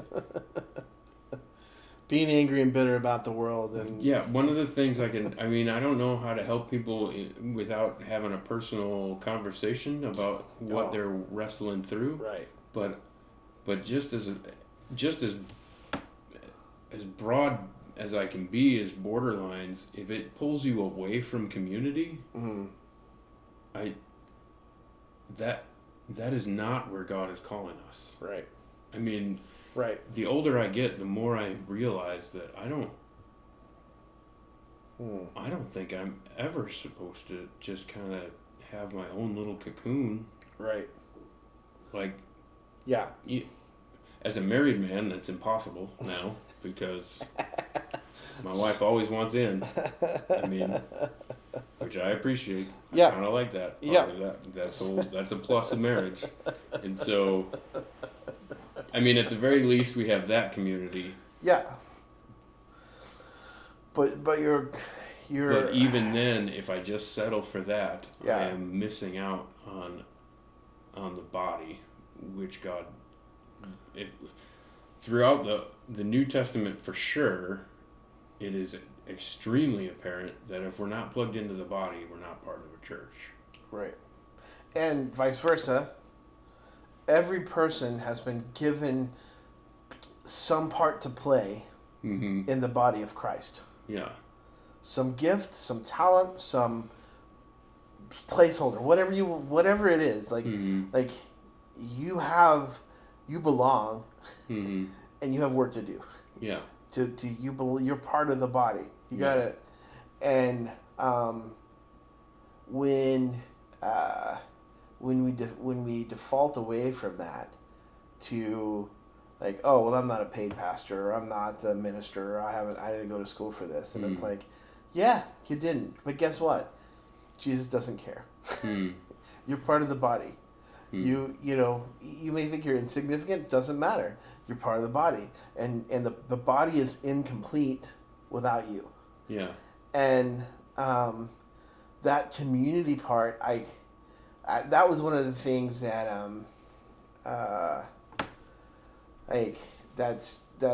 like I said, I don't. There are people who go on retreats and they try to figure out what their word for the year is. I don't do that. I haven't done that. But doesn't matter. God's just like, hey, thanks for playing. Your word's community this year. So wherever I go, I was at this men's Bible study we do once a month, and they're talking about the relationship between David and Jonathan, and how Jonathan really was a shield bearer for David, and was really encouraging and really uplifting to him, and it's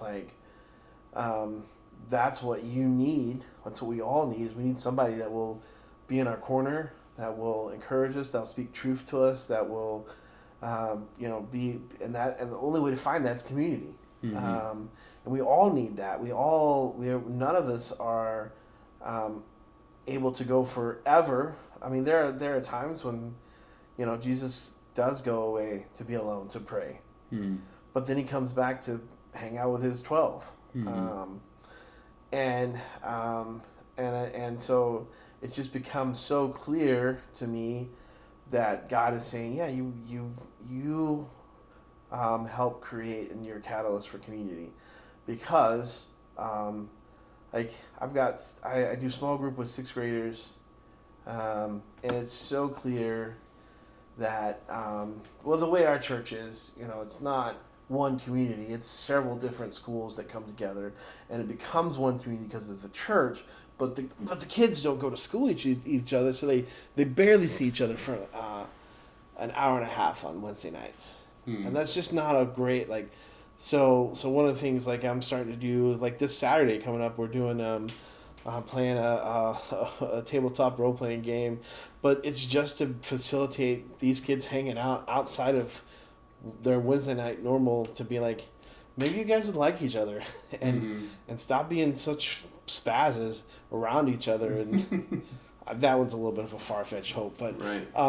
But that because I believe like Larry Osborne, who does that, who wrote the book Sticky Church and Sticky Teams, is that part of the spiritual journey is just being around for when things fall apart.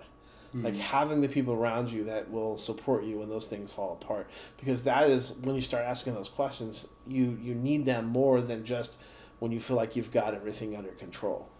But if you don't have people when you fall apart, it's very hard to find that community. So you develop that community so that when you do fall apart, they're already there supporting you.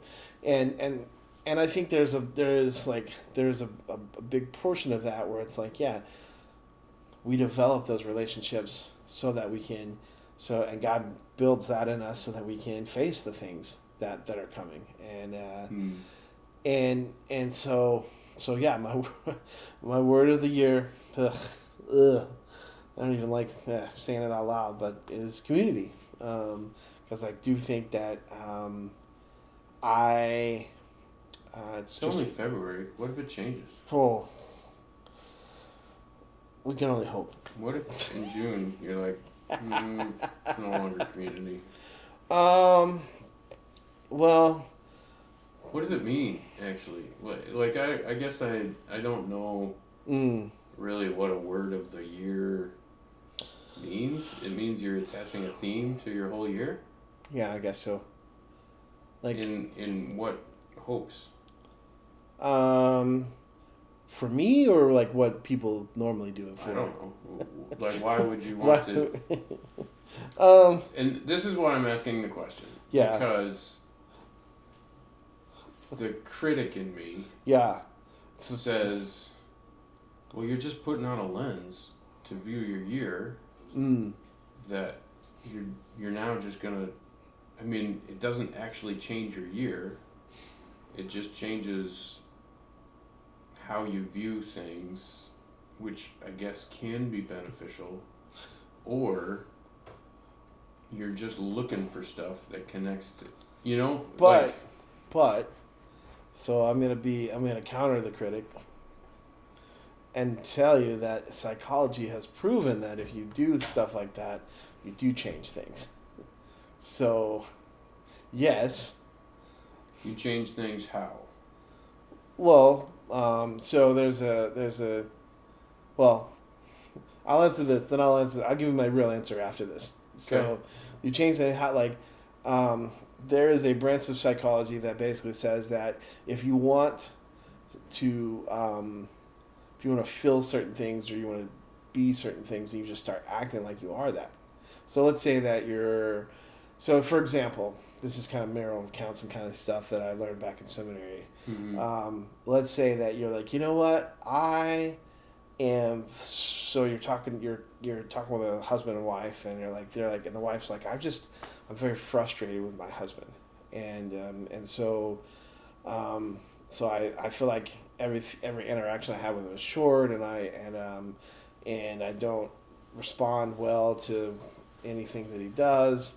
And so you say, okay, well, what do you want? He goes, well, I want to not be frustrated. And so you go, okay, well, what would that look like if you actually weren't frustrated? What would you do?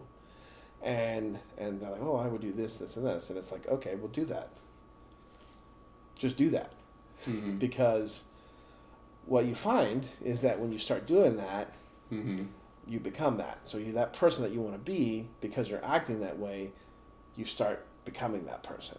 And so in the sense of, like, if you start looking for a lens, we do that. Like, we can shape ourselves that way. Now, that's very simplistic, and I get that. So bear with it. I'm not saying that's the only way to change our lives, but God's a big part of that. But for me, I think the idea of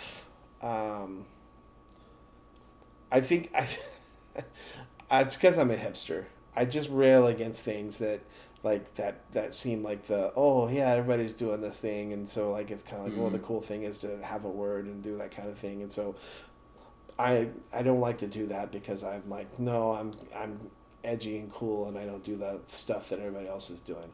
That's why I kind of it's funny as I don't really fully mean it, but I think that it is just another tool to focus. And then just like, I think it's like, and we've talked about this many times, and it's one of my favorite examples of focus is just like the prayer of Jabez. There's no magic in the prayer of Jabez. There's no magic in saying, expand my territory and bless me and whatever the other things the prayer of Jabez was. But the magic is that it taught people to start looking for those things happening in life. And now I would argue that God was already doing those things because he's a good father.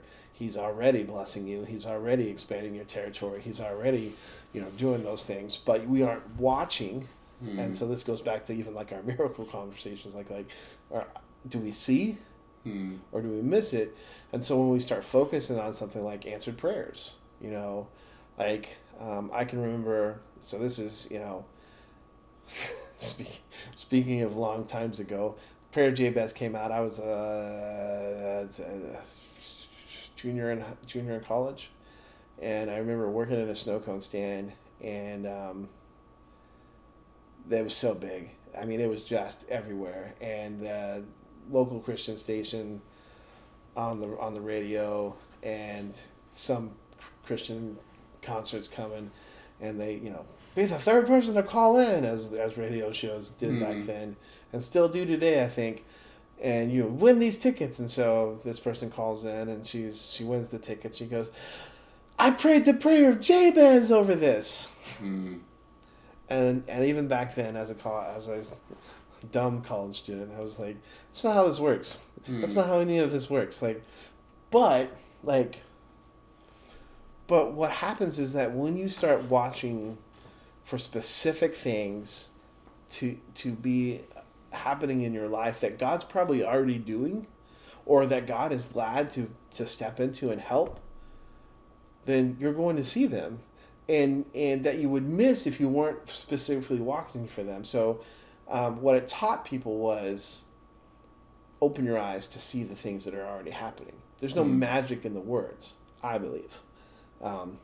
Bruce Wilkinson could argue that there are. He wrote a book about it and made thousands, if not millions of dollars. So there's some magic in there somewhere. But Sure. Hey, listen to my podcast. Woo! Like and subscribe. Like and subscribe. So that means. The magic is in reorienting your life to say, I believe God is working. And one of the ways we do that is through prayer. And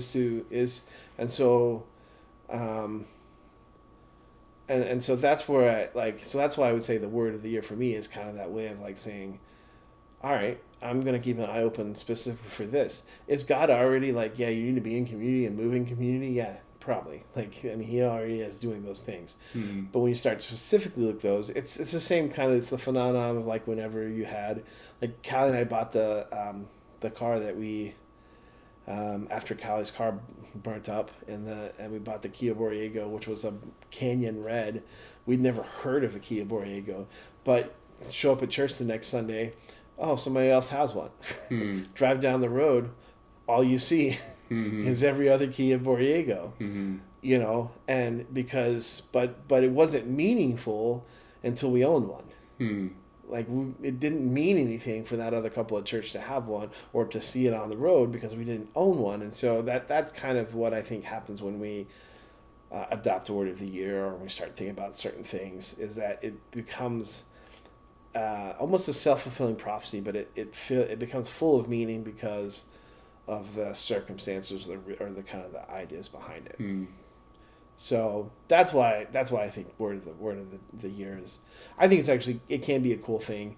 I'm a hipster, and I'm just like, oh, everybody's doing this, I don't want to do it. Not that everybody's doing it, because Jim's not doing it, so I'm not doing it. And I'm not either, except I can't afford it. So now I go in a fully non-denominational church. Any kind of, we're going to tell you what to do. That's a bad deal in our church. We're going to tell you what to do through ancient history non-verbally. That's a non-denominational. Well, it's just like Lent. Like I mean, we've had discussions about Lent before. Like I'm not doing anything for Lent this year. Right. It just kind of snuck up on me. Like it was just like, hey, like this week, last week Yeah. it was like, oh hey, today's Ash Wednesday. I'm like, oh, cool. Mm-hmm. I hadn't even thought about it. I hadn't even thought about doing anything for Lent this year. So, and more years of my life I didn't. I grew up Baptist. We didn't Lent. What are you talking about? We ain't Catholics. Yeah. Yeah. I don't even know ash cross on my forehead. I've never actually had one of those. Actually, I was at a Christian. Yeah, I've never done Ash Wednesday, but Yeah. on the liturgical. Would you call that the liturgical side of life? Mm-hmm. I guess, whatever. But I was at a Christian college, so I definitely saw a bunch of people with ashes on their forehead. Yeah. On Wednesday.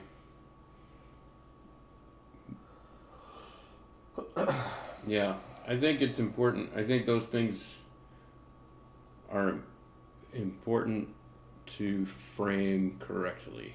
Yeah. Because it's it's why. That's why my non-denominational church exists, because too many people were ushered into some of those symbolisms and some of those liturgies and some of that stuff in a way that became more rule-based and not spiritual guidance. Yeah. So I'm not trying to trash your word of the day.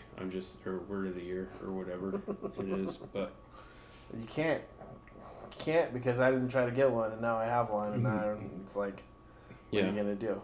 Yeah. It's here. Well, and you didn't pick something crazy. It's community, so that more power to you, man. Find what you gotta find.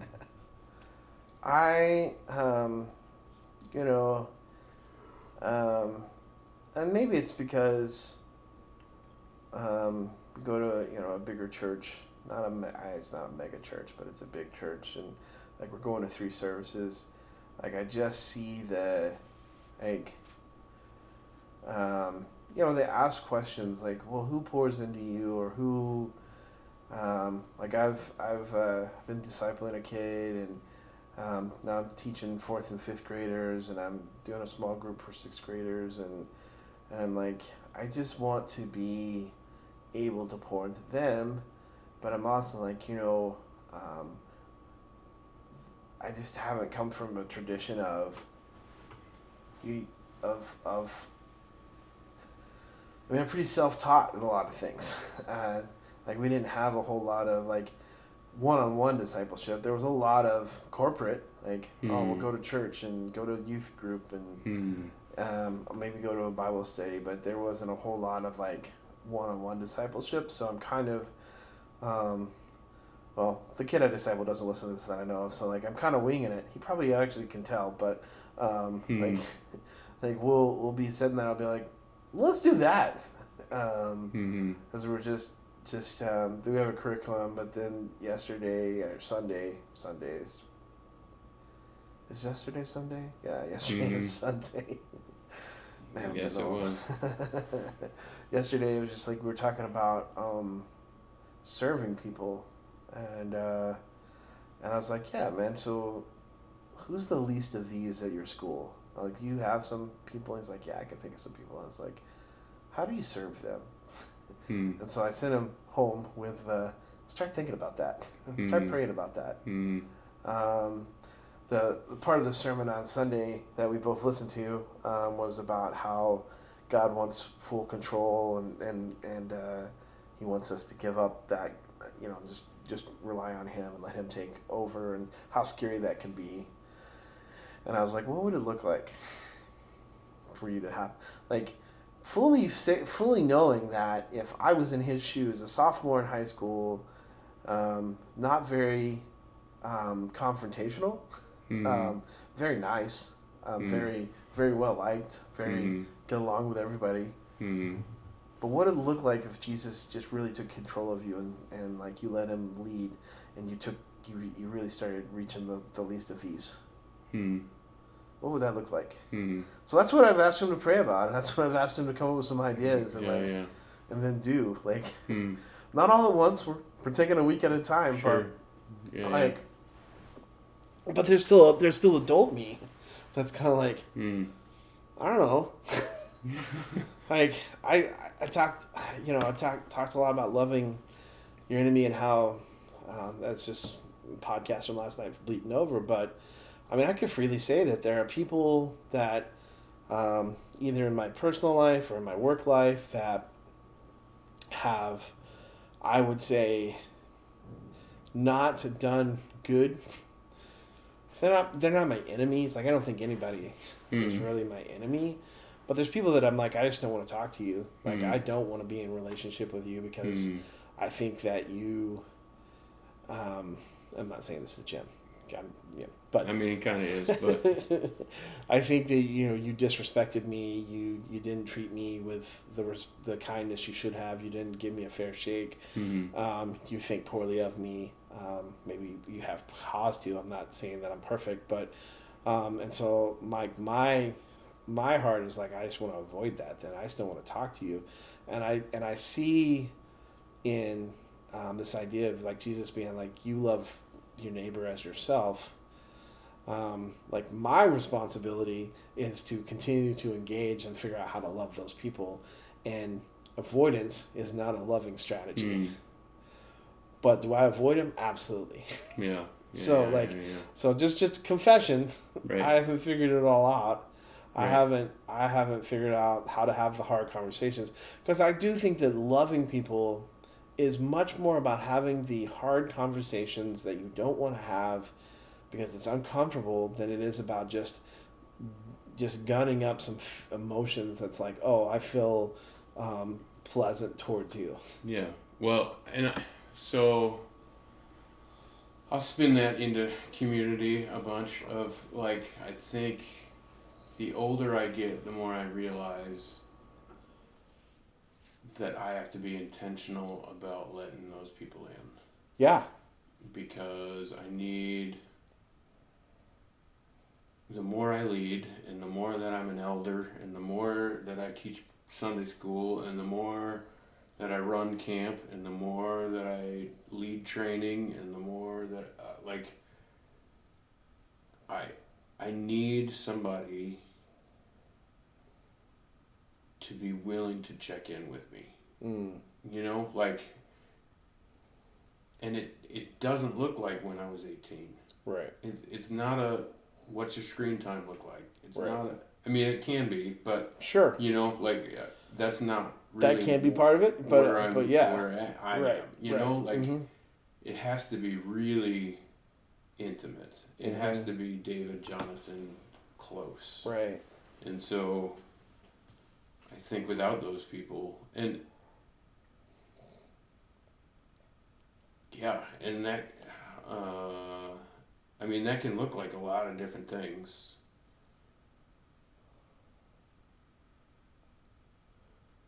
But I think that's one of the main reasons that we find consistently find ministry leaders getting to our ages and having these massive hidden areas of their life revealed. Because one way or another, God's going to creep in to that piece of heart. Right. And as disgusting as it is that people get away with that stuff, I still think it's encouraging that God continues to purify even his ministries of because we're disgusting. I mean, if we're going to focus on our flesh, we're gross. And that's why I need people around me to make sure that I'm pushed and I'm remembering community and the gospel and just all of those things.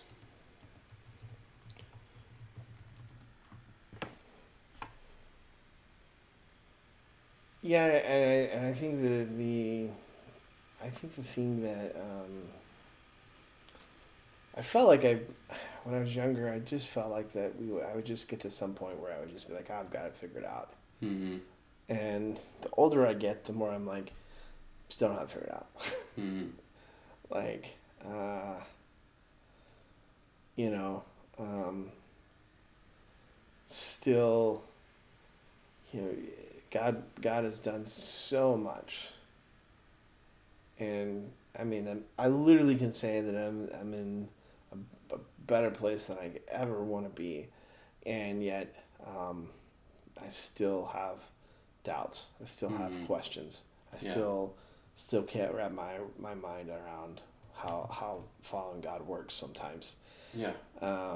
And so like that to me is coming back to the man, it continues to be hard, and so that's why community is such a big thing, is because and this is where it goes back to the body to me, is that I don't always know what it is I need, but I do think it is somebody in the body of Christ, like because we're all in the body, and that there's somebody that's like going to fill that void, that like I need that somebody. I don't know who it is, and I don't know what it is necessarily, but and the only way to discover that then is to be in community with one another, because we have to be in close proximity to be able to experience those things, and to encourage people to live out their unique godliness that God is and God gifting. And so I'm seeing that more and more. Like, one of the things that I got to participate in this past week was we had a worship night where it was just like, we've got 4 different teams that rotate at church, four full bands almost. And one of the things, there was just people who they weren't necessarily on a team, but they, you know, wanted to see what it was like. And at one point there was a guy who was like, oh, I've got my guitar, but it has a hum when I plug it in. And I was like, well, just play mine. And like, it actually brought me more joy to just be like, here, you do you do this thing. I've done this thing before. I don't have to do it. I can, you know, whatever. But it just made me realize that. And then even with like, in what I'm teaching, like, I'm already starting to go like, well, who am I gonna get next to come in and teach beside me, and then teach for me, because then I won't have to do, you know, I won't have to. I'll move to the next place, because a big part of that is allowing people to come in and learn who they are, and start using their gifts, and so that's something that I've also seen, is like, I'm more like, I love hanging out with youth and just being there. I'm not cool. I'm not really good at like not being awkward. I mean, I'm like, how's it going, buddy? Like, hey, let's, you know, how's your week? Like, I'm not cool, but I just want to be there for people, and I want to, you know, let them know that God loves them, and that's, you know, and I love to lift up and be that kind of volunteer that's useful for my youth minister, the kind that I wish that I had when I was the youth minister, of just like, what do you need me to do? I'll do it. And not need the salary, the position, the responsibility even. And so I just really enjoy that part. So that's something I've continued to learn. I really like lifting other people up to do those things, because I strongly believe that everybody has a part to play. If you have Jesus, you have a part to play. You're part of the body. So, speaking of the body, I gotta bring us back from total seriousness into silliness, because we're speaking of the body. Speaking of the body, would you rather sweat melted chocolate or cry maple syrup? Cry maple syrup. Your face would be so sticky. I don't care. That's true. Jim doesn't cry, so no problems there. No problems there. That is correct. Never. I haven't cried since I was 3. How gross would it be to sweat melted chocolate? Yeah, it would just be terrible. Just chocolate just beating up on your arms and it's like I'm not even thinking like working out sweating. I'm Yeah. thinking just like this room is hot and then chocolate starts coming out Yeah. your armpits. yeah. You're just a darkened stain underneath your pits. Yeah, I mean you're wearing short sleeves. How are you gonna come? It's gonna be like you got diarrhea coming out. Someone's your like, armpits. you smell chocolate? Is there chocolate? Who's got Is it burning or what? Who's got melted chocolate? Yeah. Crying maple syrup. Of all course. the way. Of course. Would you rather have spaghetti for hair or waffles for hands? Does it hurt when I bite them? Well, I'm gonna go full in on crazy and just say no. They're delicious. Waffles for hands. Waffles for hands. and they grow back. Yeah. You can nub it up every morning. Although if you don't have feelings in your hands, that is going to be problematic. Well, just not. Having waffles for hands is going to be problematic because I'm going to be nubby, depending on how fast they grow back. 2 waffles every morning is enough for me. So, does it take a full day for them to grow back? But if you can't feel your hands, because if you're eating them, I'm hoping you're not like.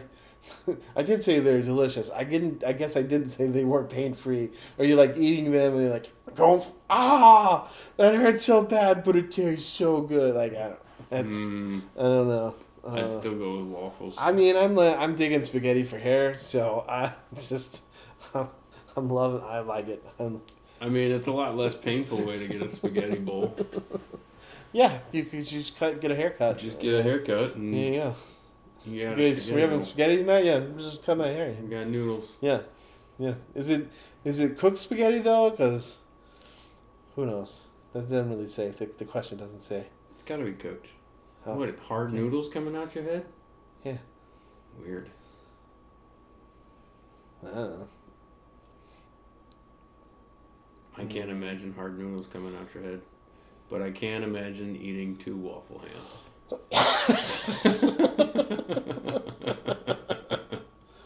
Ooh, would you rather eat only blue food? Would you rather only eat blue food or only green food for a whole year? I did see this one. Yeah. I'm trying to think. What are blue foods? Blue foods would be blue Gatorade. Okay, I'm in. I like are that. blueberries blue? Sure. Or are they purple? I'm gonna say tent is gonna and the intent is a tenting. So blue, purple, like everything that's on the kind of the blue spectrum. Blue. Just like the green is gonna be like. Okay. So you could do like grapes because they're purple. Grapes are the purple grapes are the better grapes. Yeah. Blue.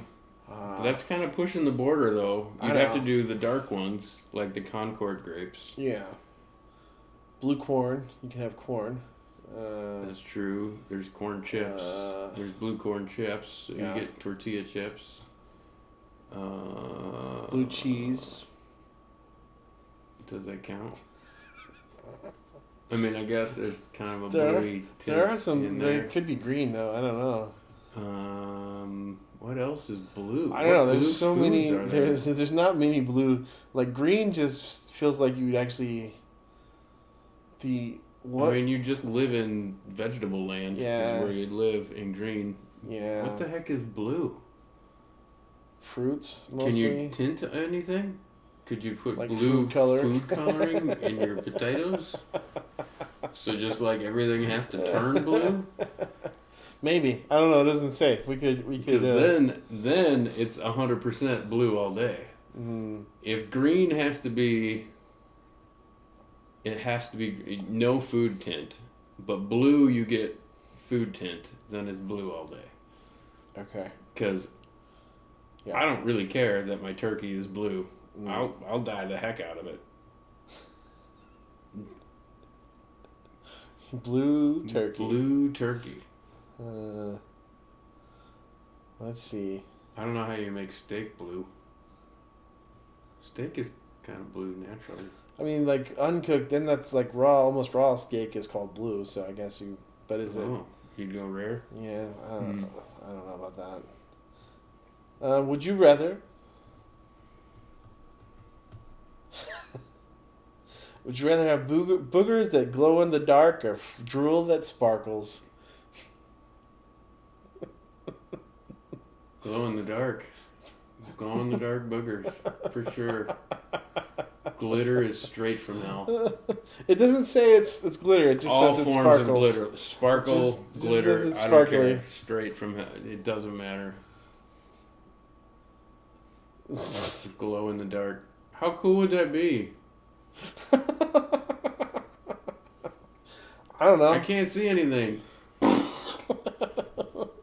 Gotcha. Oh, that feels gross. Just all over the wall. That just feels real gross. I got you. I'll light the room Don't up. worry. Hold on. Don't worry. Would you...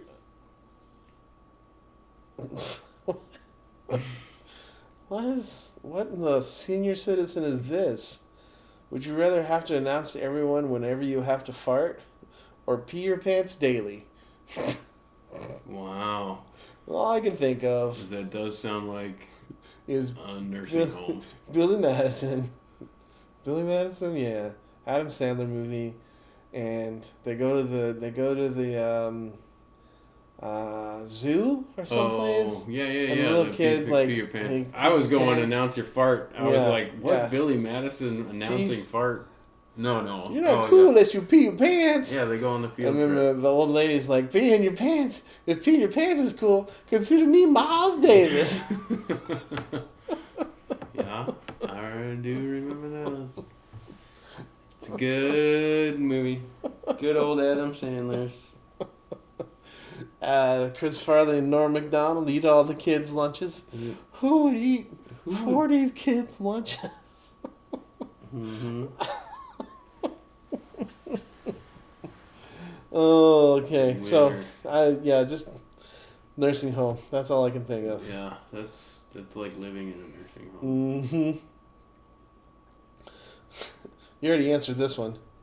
Would you rather have a pet skunk or a pet that farts glitter? Skunk. Your hate of glitter has already been announced. Mm-hmm.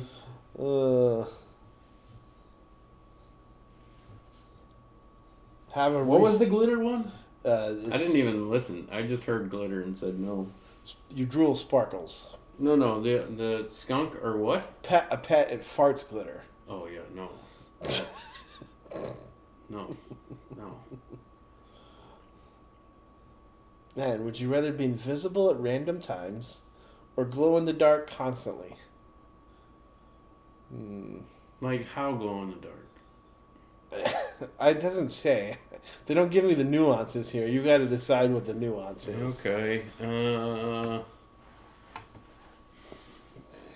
Because my wife has 2 different night lights. One is on Okay. or off. Okay. The other one fades on and off. Okay. And so that one is a little bit more sensitive to light. Because if we turn on like the bathroom or the bedroom light and then walk in the bathroom, that one is kind of on. Because it says light.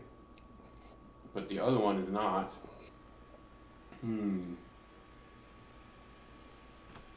But it says constantly glowing in the dark. Yeah, like you're radioactive. Or invisible at random times. Mm-hmm. I'd go invisible at random times. That seems more fun. I mean, it seems more annoying, but I think I would learn how to play with it so much.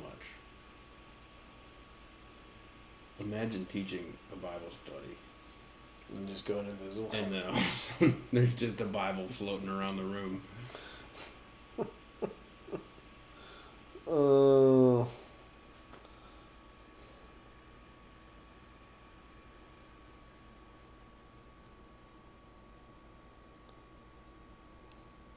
Is it like Mr. Invisible? Or the Invisible I don't Man? know. Where your clothes don't disappear? It's just your face? Mm-hmm. Because that would be weird. You're just walking around like in the shell of your clothes. Well, yeah, like... Because if you got out of your clothes so that you weren't walking around in your shell, that would make it weirder. And then you And randomly come reappeared. back. Yeah.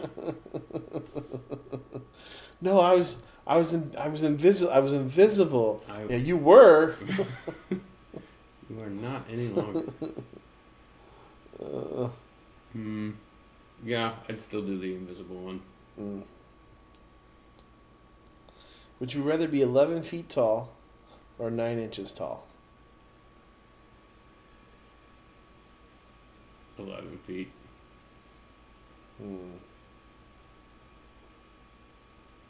Why? I like to drive too much. I'd get you a little car. What? I'd get you a little car. What kind of little car Like- could I drive like at Stuart 9 Little. inches tall? Like Stuart Little. I would be run over in no time. I mean, I'm not putting you on the highway. Well, I'll let you like I drive. said, I like to drive too much. I'll let you drive around the house. It's fine. At 11 feet tall, you just have to pull a shack and make the back seat the front seat. 11 feet tall is 4 more feet of shack. I know, that's what I'm saying. You just have to pull a shack and make the back seat the front seat. Pull out those front seats and...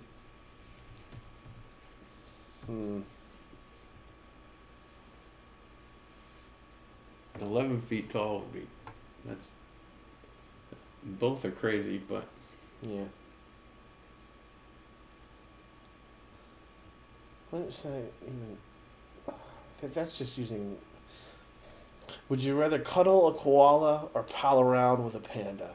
They're just using alliteration at this point. It's not even really like. That's not even... That's just which one would you rather play with? Yeah. Koala, panda. I'm told koalas have a lot of diseases, so panda. I don't remember where I heard that or got that from. Probably from Big Panda. They're always trying to influence you against That's the koalas. true. Can't listen to them. That Chinese influence. TikTok, it's all about Big Panda. That's right. Pandas are so much better than those Aussies.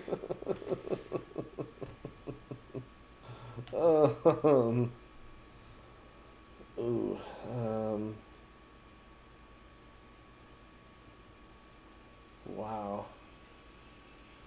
Would you rather lose all your teeth or lose a day of your life every time you kissed someone?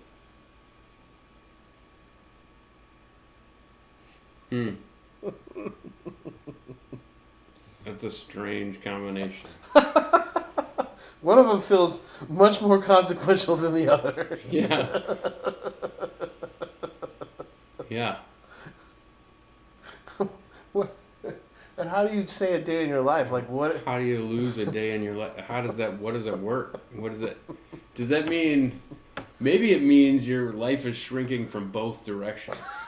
So like, it doesn't mean like you won't live as long. What it means is you forget one day of your past. Oh, this is like a combination of the eternal sunshine of the spotless mind and Benjamin Button. Yeah. You're both losing a day and also losing a day.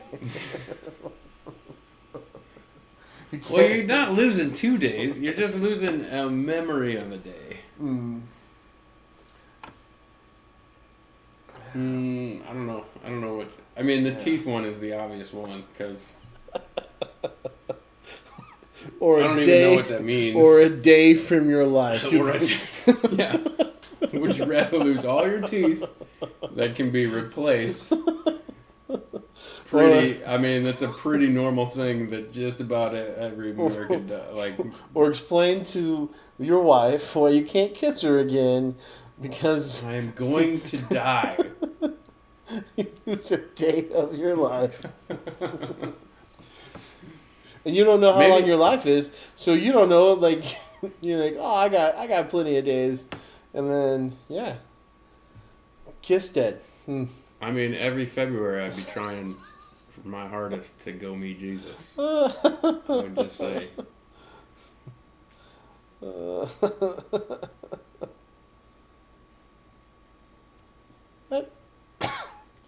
What? That's not even a hard question. No, because teeth are pretty replaceable. No, sorry, this one I read. Oh. Would you rather die in 20 years with no regrets or live to 100 with a lot of regrets? So would you rather have a short life, experience no regrets, or get to experience your regrets over and over again for a really long time? For 100 years. Which one will you choose? Is there anyone who was like, I'd like to rethink all my most What if my regret is not having regrets? Oh, I think that you still regret, like you. Yeah, but I have 100 years to figure out how that plays out. Like, I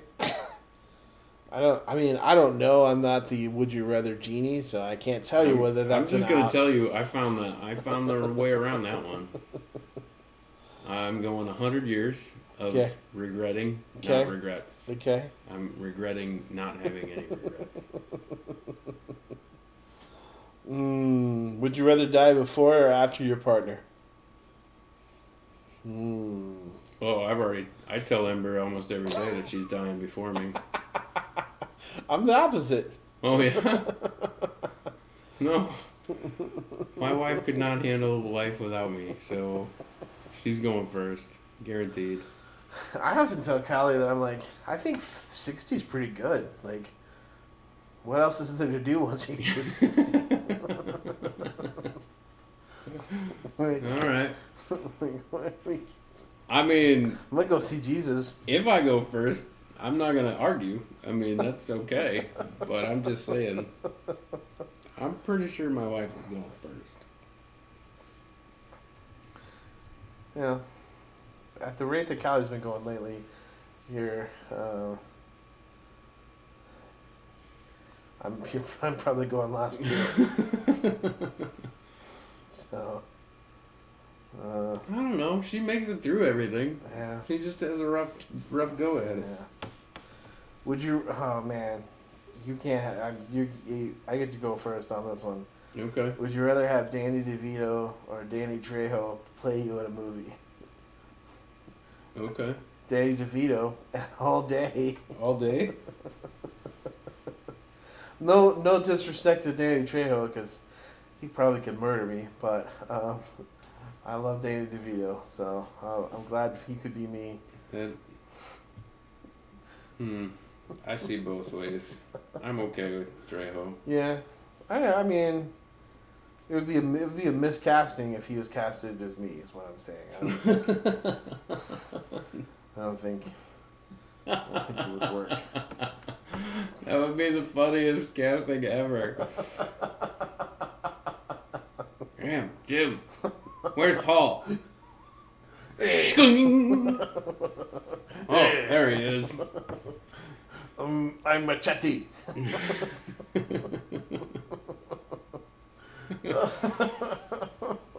Paul, put a shirt on under your vest. Swimming with kids today. No.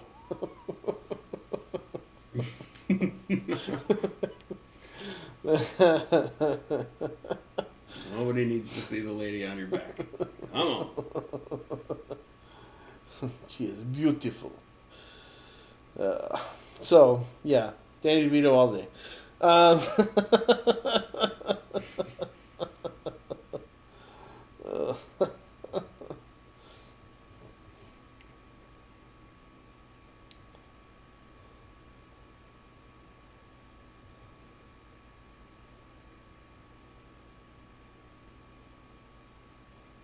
hmm.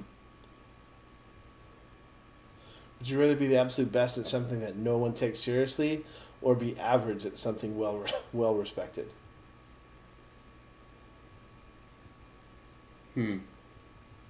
As somebody that's average at everything that nobody takes seriously. I don't think that was the question. Well, that's how I have to answer. That's who I am. I'm the average at everything no one takes seriously. Okay. I don't know. I think it's better for talent shows. So I'd be the best at something that nobody takes seriously. Something random. Yeah. But what would that be? I'm trying to think of what nobody takes seriously. You could be a yo-yo master. Okay. No one would take Jacks. The king of jacks. The king of jacks. Okay. Hopscotch. Hopscotch. No one beats me at Foursquare. Don't even bring your Foursquare over here. Right. I will dominate you. I will win.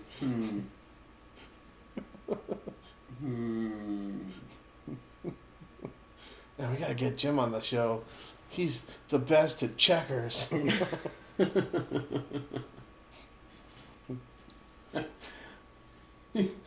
Somehow he's the best at tic-tac-toe. It's a tie game every time. Not when he plays. He always What? wins. How does that work? Join us tomorrow night when Jim plays 9 different checker games at the same time. You just go from table to table, jumping people. What? Checkmate. What about that little instrument that everybody has in their closet? The little it's like a little harpsichord thing. It's like a guitar and a whatever thing combined. What is that thing called? I'm the greatest at that. Okay. I don't know what it's called. That little boxy, I don't know, whatever. Do you remember those? Yeah. Do you know what I'm talking about? I know what you're talking about. You slide the paper in there and you play those notes and it plays a song. Like, yeah. Yeah. You're tickling. I'm gonna be the greatest at that. Okay. Yeah. You're tickling my brain, and I know what you're talking about, but I cannot name it. Yeah, I don't know what the thing's called, but I think we've had 2 of them in our house. Ooh, no, that's before.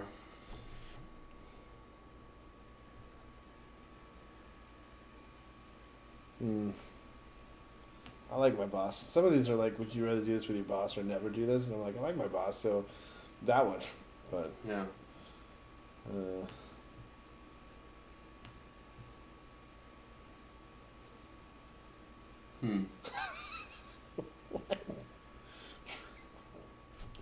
Would you rather have to wear stilettos to sleep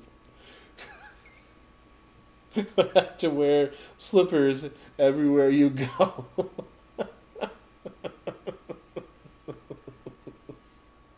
A, can my... What? You either have to wear stilettos. Honestly, I'm going sleep. stilettos. I'm going stilettos. Because that sounds slippers everywhere I go sounds terrible. I would like you to. I would bring Camp Kids Exhibit A. Camp kids don't do what I do. They walk from. But they do wear slides to another everywhere. That is true.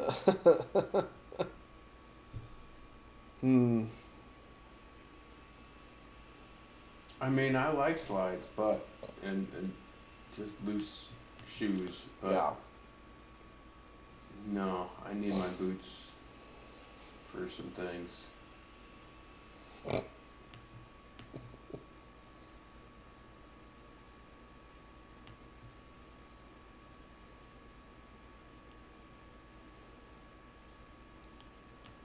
Hmm.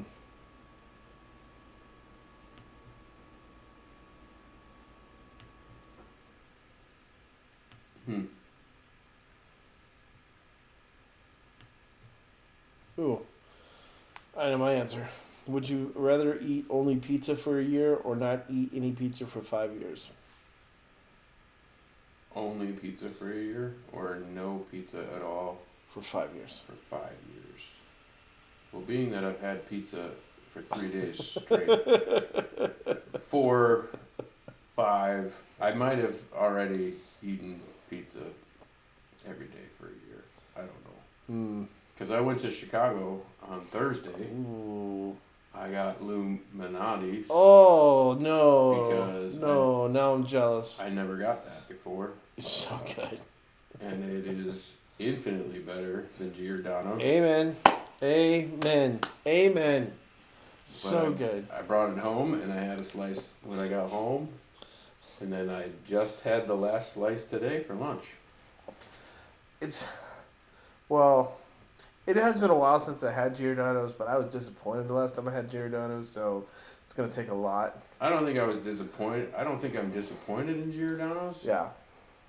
It's a heck of a lot thicker than Illuminati's. Yes. Illuminati's. Illuminati's.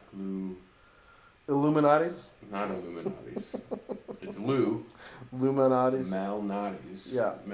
Whatever. Anyway. Yeah. While I was there, a guy from Wheaton pronounced it, and I was like, that's not how I say it. And at that That's point, not it. That's not it.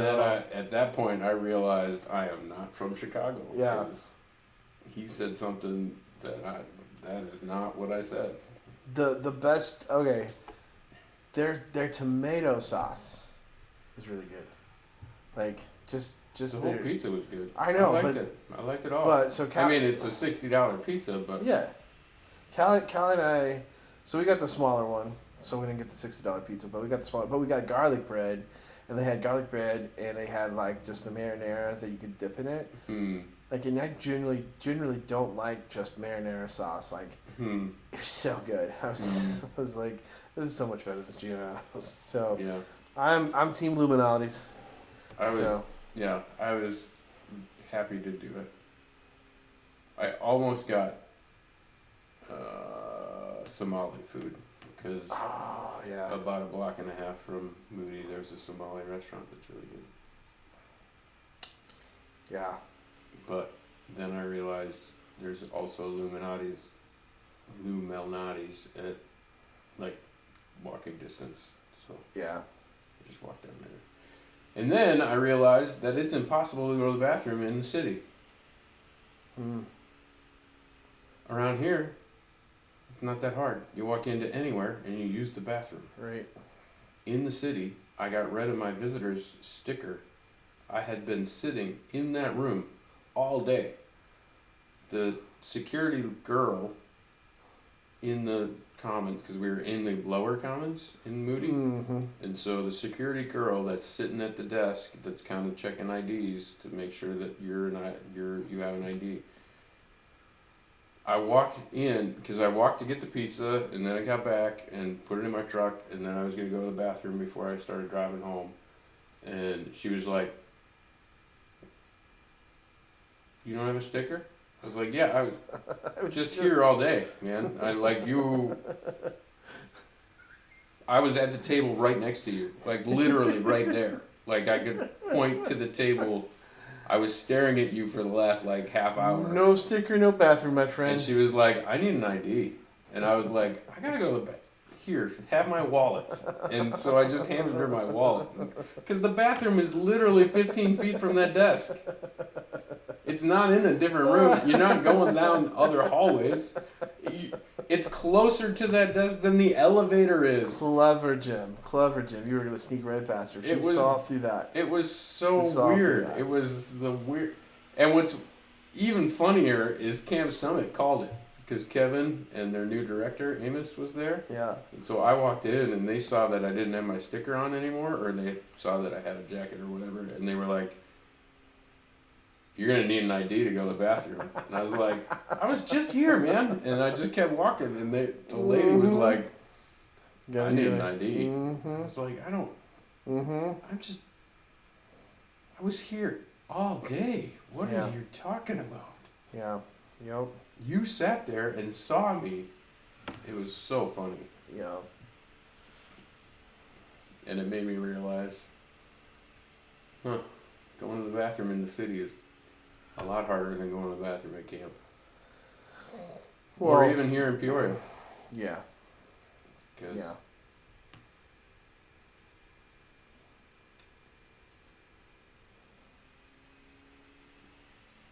Yeah, because I went. Yeah. Even going to Midway, I went and I hung out at a Subway or a Starbucks after I dropped my daughter off, and I just waited there till I got a text to her being like, "Hey, I'm at the gate," and I tried to go to the bathroom in that Starbucks, and they have some secret code, like, like one of those Mm-hmm. like secret code, Mm-hmm.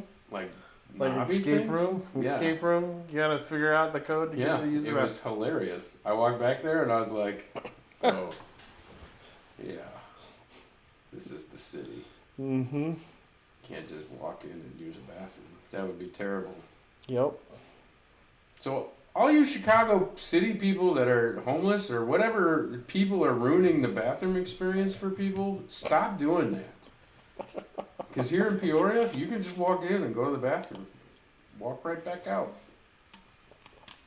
I don't like doing that, but sometimes you gotta do it.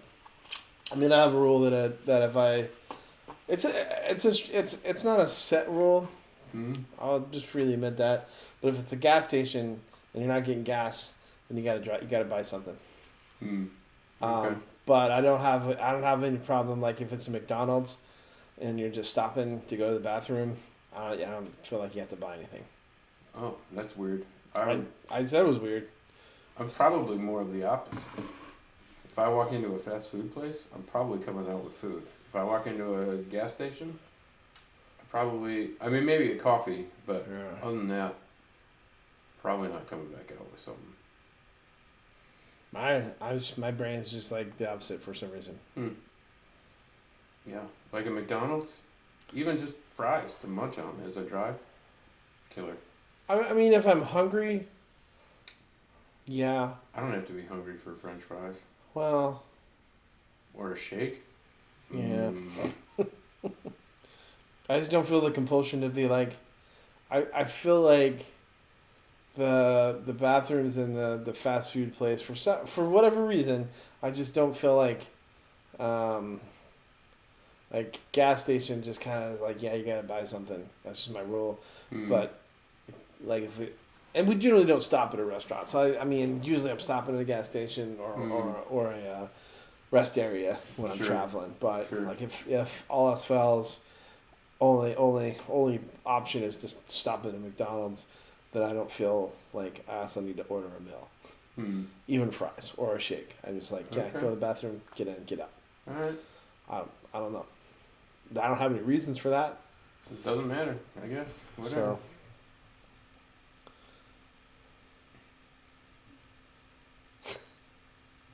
would you rather, last one, because it is 9:30, 9:20 something. Would you rather live until you are 200 and look your age, so you look like a 200-year-old man, or look like you're 22 your whole life but die at age 65? These people even listen to Blink-182, but they don't. Because nobody likes you when you're 22. What's my age again? What is my age again? Oh, did you catch? I don't. Think about it. I'll see if you caught. I'm hoping. I'm hoping that every one of my every one of title of season 4. Oh, I heard your intro. Yeah, is I have gonna no be idea who those bands the are. the Postal Service. Yeah. Def Cab Cutie. Nope. All right. Well, you then good. You got a whole new song to go listen to now. Yeah. This place is a prison. Okay. Yeah. You've heard Great Heights. You would know that if because it's pretty famous. Yeah. Both. I don't remember band names nor titles Yeah. ever since The Great Heights is college. they won't see us see. Well, Great yeah. Heights, come down now, but we'll stay. And Iron Ryan did it, and it's like super slow. It was sure. on Garden State Okay. album. Got the soundtrack for Garden State. They covered Great Heights, and it's just like it's so slow because the first one, like the Great Heights, they actually edit it so that they take out the breaths. Oh, So the Postal Service, like, they're singing in a way that you can't because you can't breathe. But anyway, so line from the song, all right. which I just did Blink 182, 22. What's my age again? I just did it. So yeah, would you rather live until you're 200 and look like you're 200, or live till you're 65? What But does you it mean always, to look like I'm 200? like old and yucky? Yeah, but if I'm living to 200, I mean, there's people that live to 100 that look pretty decent. Yeah, but add another 100 years. Yeah, but I don't even know how that works. Because the only people that I know that have made it to 100, or even, I mean, yeah, the only people that I know that have made it to even close to 100. Just imagine what 200 will look like, and that is what you look like. If you had to imagine, Right, like, but what I'm asking is,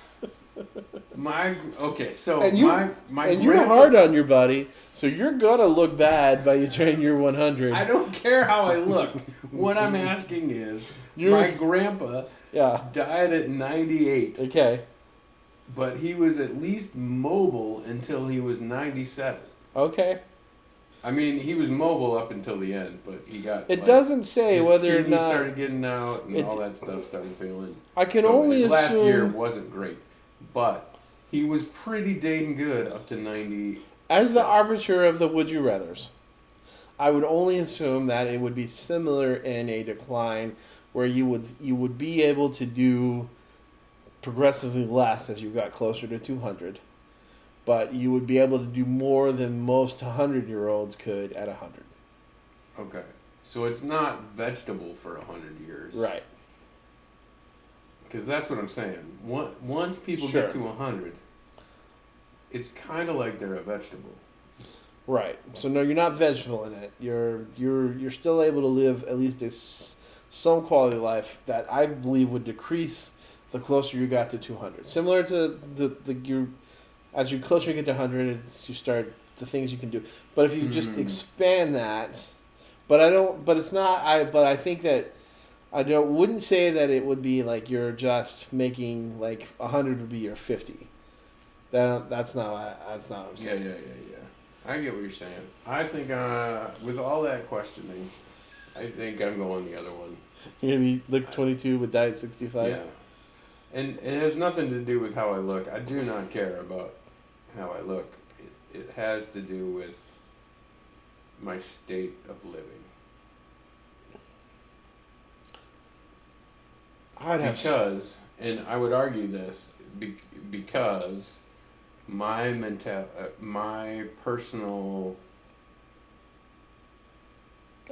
worth, like how I enjoy life, is attached very, very significantly to what I can produce. And so if I lose that for 100 years, I would have so many degrees. I don't know what I would do. Like, that would be just torture. Like, if I had 100 more years where I didn't have anything to do and I could just get one degree after the other, I'd have so many school degrees. I bet you could get universities to pay you. Yeah. Once you have that many, they would be like, you want to come take some more classes? All right, yeah. Well, and you could continually just be like, you want the oldest person to get a degree at your university? Right. I'll give you that. I can do that.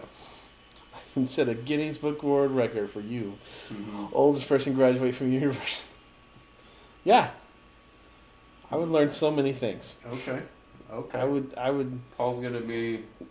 It'll be Solomon and then Paul. I don't know if I'll be wise. I will just know so many things. Like at some point, does knowing so many things 200 replace years, wisdom? You're gonna have to be some kind of wise.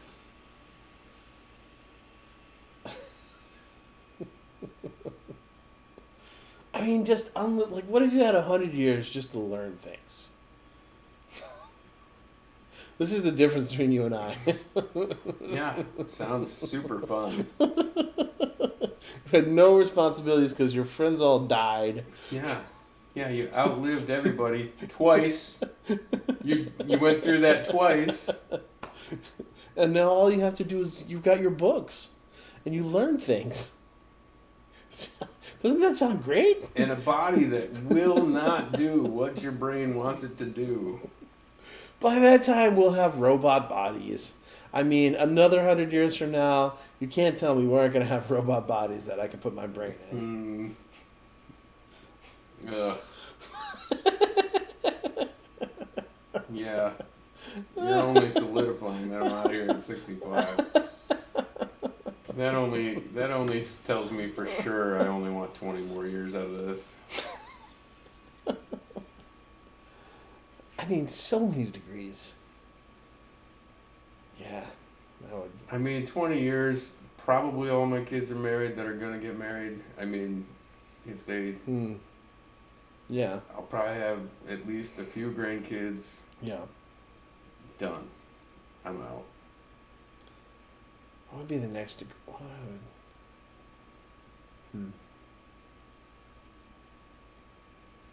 You're already thinking about your next degree? Mm-hmm.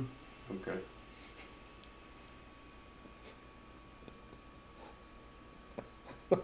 It's not that I don't like learning. You do. It's I enjoy learning. You have almost as many degrees as I do.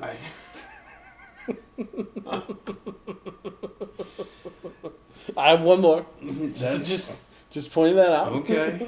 And I do not care. I don't care about the 2 that I have. I mean, I view them as wonderful blessings and Yep. great, I don't know, whatever, tools in my toolbox, but I don't need any more of those little pieces of paper. I would go back and get my... So I get another master's of data science. I'd definitely get it in large language learning machines. So basically AI. Creating it, what makes it tick. I would definitely do that. If I had another 140 years to go, that's where I would start. That's where you'd start? Yeah. Yep. Creating more AI? Just kind of, you begin to understand it a little bit more. It's pretty intriguing stuff. It's pretty... I want my Instagram to be terrible, so I'm going to start clicking on all these AI ads that are like, make millions through AI. I'm going to start clicking on every single one of them. No, because we've already talked about how your algorithm affects the people that also you're friends with, and I don't want... I know. It's going to infect everybody. It's going to got the block gem. infect everybody. So watch out if you're friends. If you are connected to me on Instagram, there's 2 reasons I'm on Instagram. One, to win for junk. tools. Mm-hmm. I try and win junk. Mm-hmm. And B, I'm just gonna start signing up for the AI. Be the wrecker of everyone's algorithm. I'm gonna like all that stuff so much, and it's gonna think we're an AI hotspot. I hadn't seen Jeremy in a while, and then Wednesday night he finally came to church because he's like been busy. That was in air quotes, by the way. And he told me, he goes, I've been catching up on your podcast, and I've been seeing the guy that gets attacked by the goats. He goes, you're the reason it's on my feed now. I know that. And I was like, you're welcome. That is true. I did watch that guy that gets attacked by the goats. Yeah. And you are right. It's funny every time. Every Also, like, he plays it up. Like, he's game. Like, it's not like... I mean, the funniest one is still the first one where, like, he was building something for him, and then goat hits him, and the whole thing falls apart. Like, and he's like, I hate these effing goats. So that's still the funniest one, but all the different things where you're like... That is true. As a T-Rex, So, hey, check out the guy getting hit by goats. I was going to say, what else? Josh Johnson, all of his clips. The other popular thing on my Instagram feed right now is, I don't know why, but skiing. Skiing, and it's, let's see, specifically, it is Snowboard Jesus. He's just some dude that skis around and helps people. Like, he finds people upside down in the snow, and then he digs them out, and then or whatever. Like, or he helps teach people how to ski or whatever, or snowboard or whatever. Snowboard Jesus. It's Snowboard Jesus. Okay. And then another one that pops up pretty consistently and is pretty dang cute is some dude that's filming his, like, little tiny kids skiing, and he'll put mics on them every once in a while. Where she's all like, "You got this." Yeah, one. You I got think it's the a mountain. girl, and then maybe yeah. another one is a boy. But like, but yeah, she's either super encouraging or it's just like this singing to herself. That's so funny because it's just like, I'm jumping over this. Going down the mountain. Gotta go around the tree. It's hilarious. I love it. Yep. I love it. All right. So those are my. It's skiing and it's whatever else I said. All right. Well, we were almost at the 3-hour mark, so Nice. that's when we know we're done. We made it to 3 hours. We made it. Next month That's good because I'm fading. Yeah. I gotta be honest. I kind of started. I started tired, so I feel like we hit at the 3rd hour we hit our higher mark than the beginning of this thing. That's true. Especially since I was like, let's talk about death on Valentine's Day. Well, we're talking about not Valentine's Day. Such a good opener. I'm so good at this podcasting stuff. That's why I have more than 3,000 downloads. That's right. In 3 years. We're blowing up.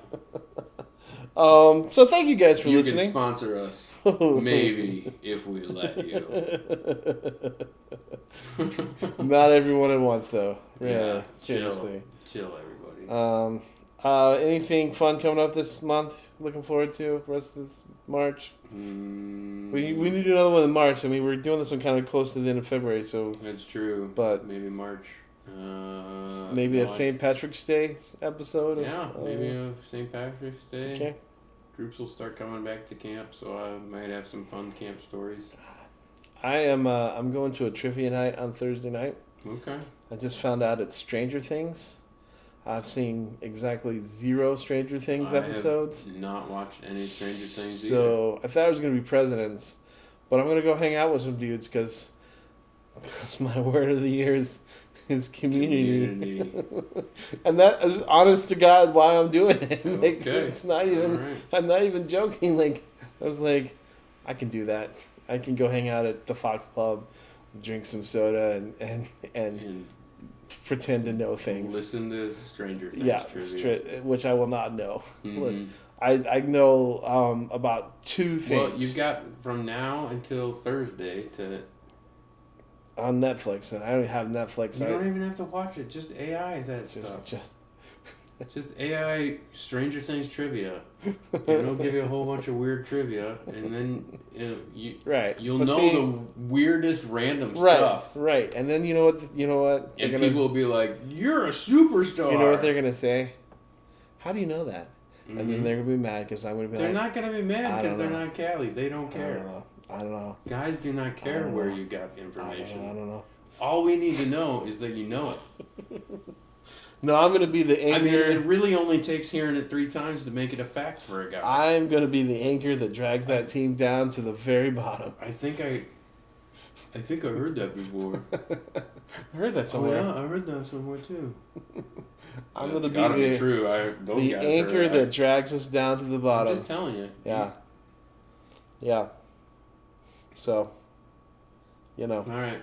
Well, all right. next month. Thanks for joining, Jim. Adios. Next month we'll do something, and hopefully you guys had Season 4. Listen to it. Check it out. Like and subscribe. Can you like and subscribe? Yeah, because I mean we're on I'm on YouTube, also Apple Podcasts and Spotify. Oh, okay. I think you can give thumbs up on Spotify, and you can give reviews on Apple, and then you can do I think you can like on YouTube. I'm in all those places. Okay. But yeah, find me somewhere. Like and subscribe. I guess. Spotify finds you for me. Yeah. Well, yeah. Every now and then, my own podcast will play on my Spotify. Of like, hey, did you want to listen to this? Yeah, and this one will pop up whenever you put it up. It'll pop up in the next few days. Like, absolutely not. And I will hear my voice and go, nope, not listening to that one. All right. I was there for that already. Well, we're back again. Starting off. All right. Thanks, Jim. Adios. All right. See you guys.